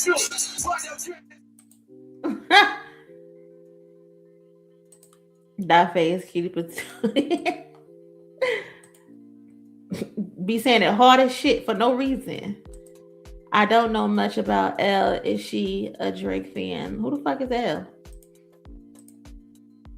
Love to see them together all these years. Yeah, they need to give us the that Black Hippie album. Just for no reason, right? Funny as fuck for no reason. just be standing here looking ridiculous.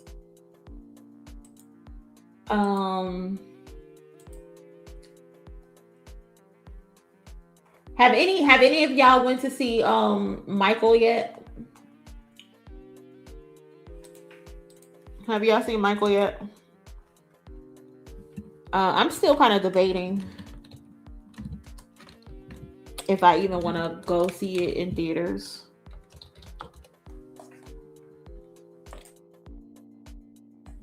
They've been trying to give it a hard time.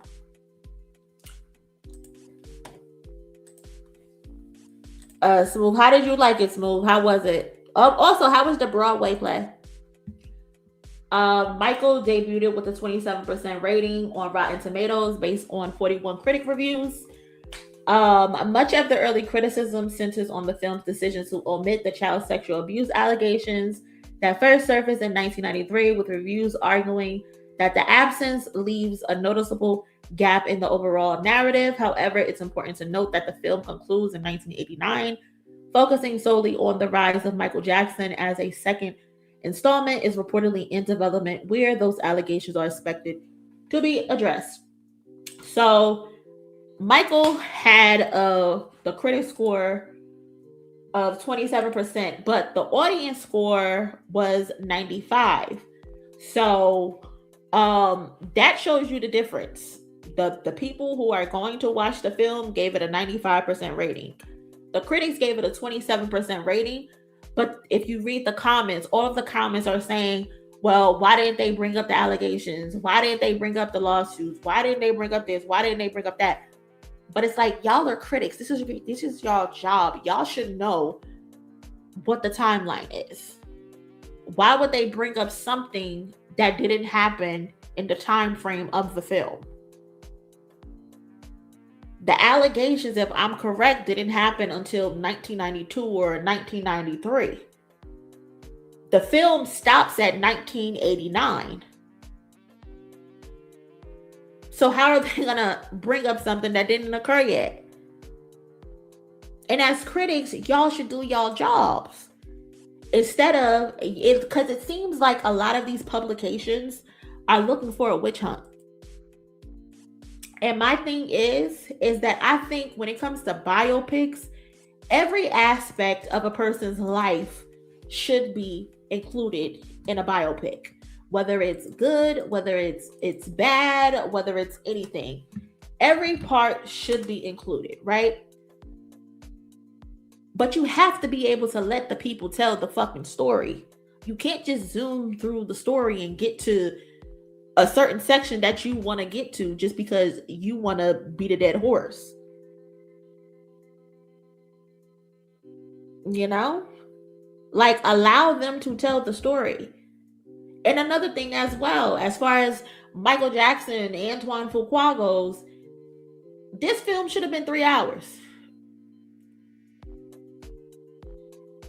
It shouldn't have been 2 hours or whatever the time frame is. Michael Jackson, there's too many generations to cover when it comes to Michael Jackson. He had been doing this shit since he was a baby. A fucking baby, man. Up until he was, what, like 50 or something? I don't know. I can't remember the age that he died. But that's a lot of life to cover. A lot of life to cover. But I'm still excited to watch it, even though we saw some clips. We shared some clips in the Discord that I was like, I don't know. I don't know how to feel. I don't know how to feel. But I'm allow it. I'm going to allow to watch it and then give my opinion on it. But if you're going into this shit just looking for mess, then you're delusional for expecting their family to just give you straight up negative. That's not what's gonna happen. They're gonna give their loved one a proper tribute, and then hopefully they be real enough to include the other shit, you know. But off the bat, it's just not gonna be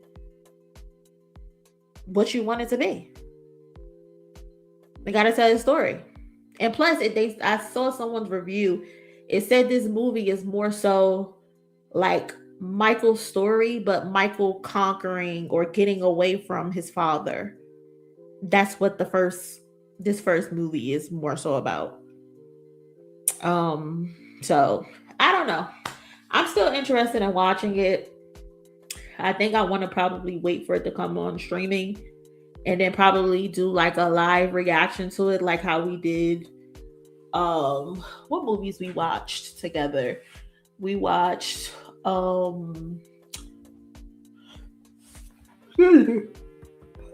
excuse me for yawning in y'all ear. We watched Sinners.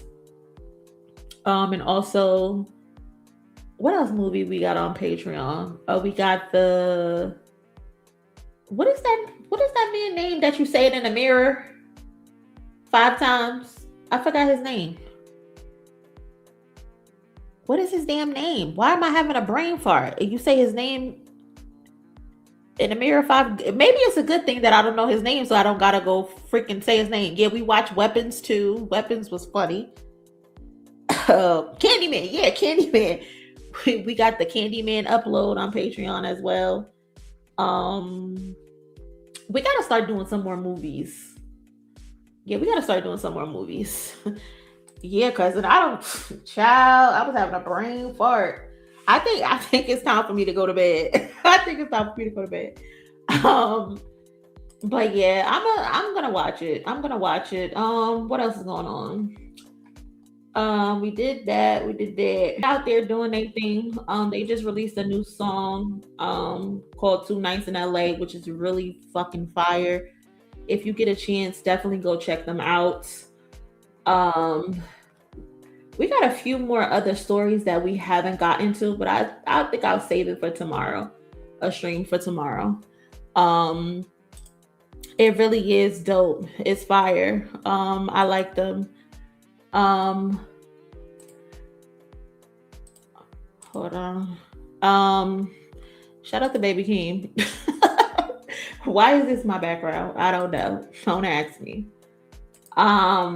But yeah, I'm gonna call it a night, cousins. My ass is getting tired. I'm losing my train of thought. I am beyond cooked. Appreciate y'all for hanging out with these last 3 hours and 30 minutes. Tomorrow is Saturday. I think I'll probably do another stream tomorrow because we do got a few videos that we still need to watch. Let me see what videos I got in my watch later. I have a video called, wait, where is it? We still didn't do the Doechii video. I have some Kendrick Part 1 video. There's a video called Kendrick 1. Have y'all watched that video? It's called Kendrick 1. I got like 3 videos we need to watch together. So at least we'll have something to watch. The Doechii video, the Kendrick 1 video.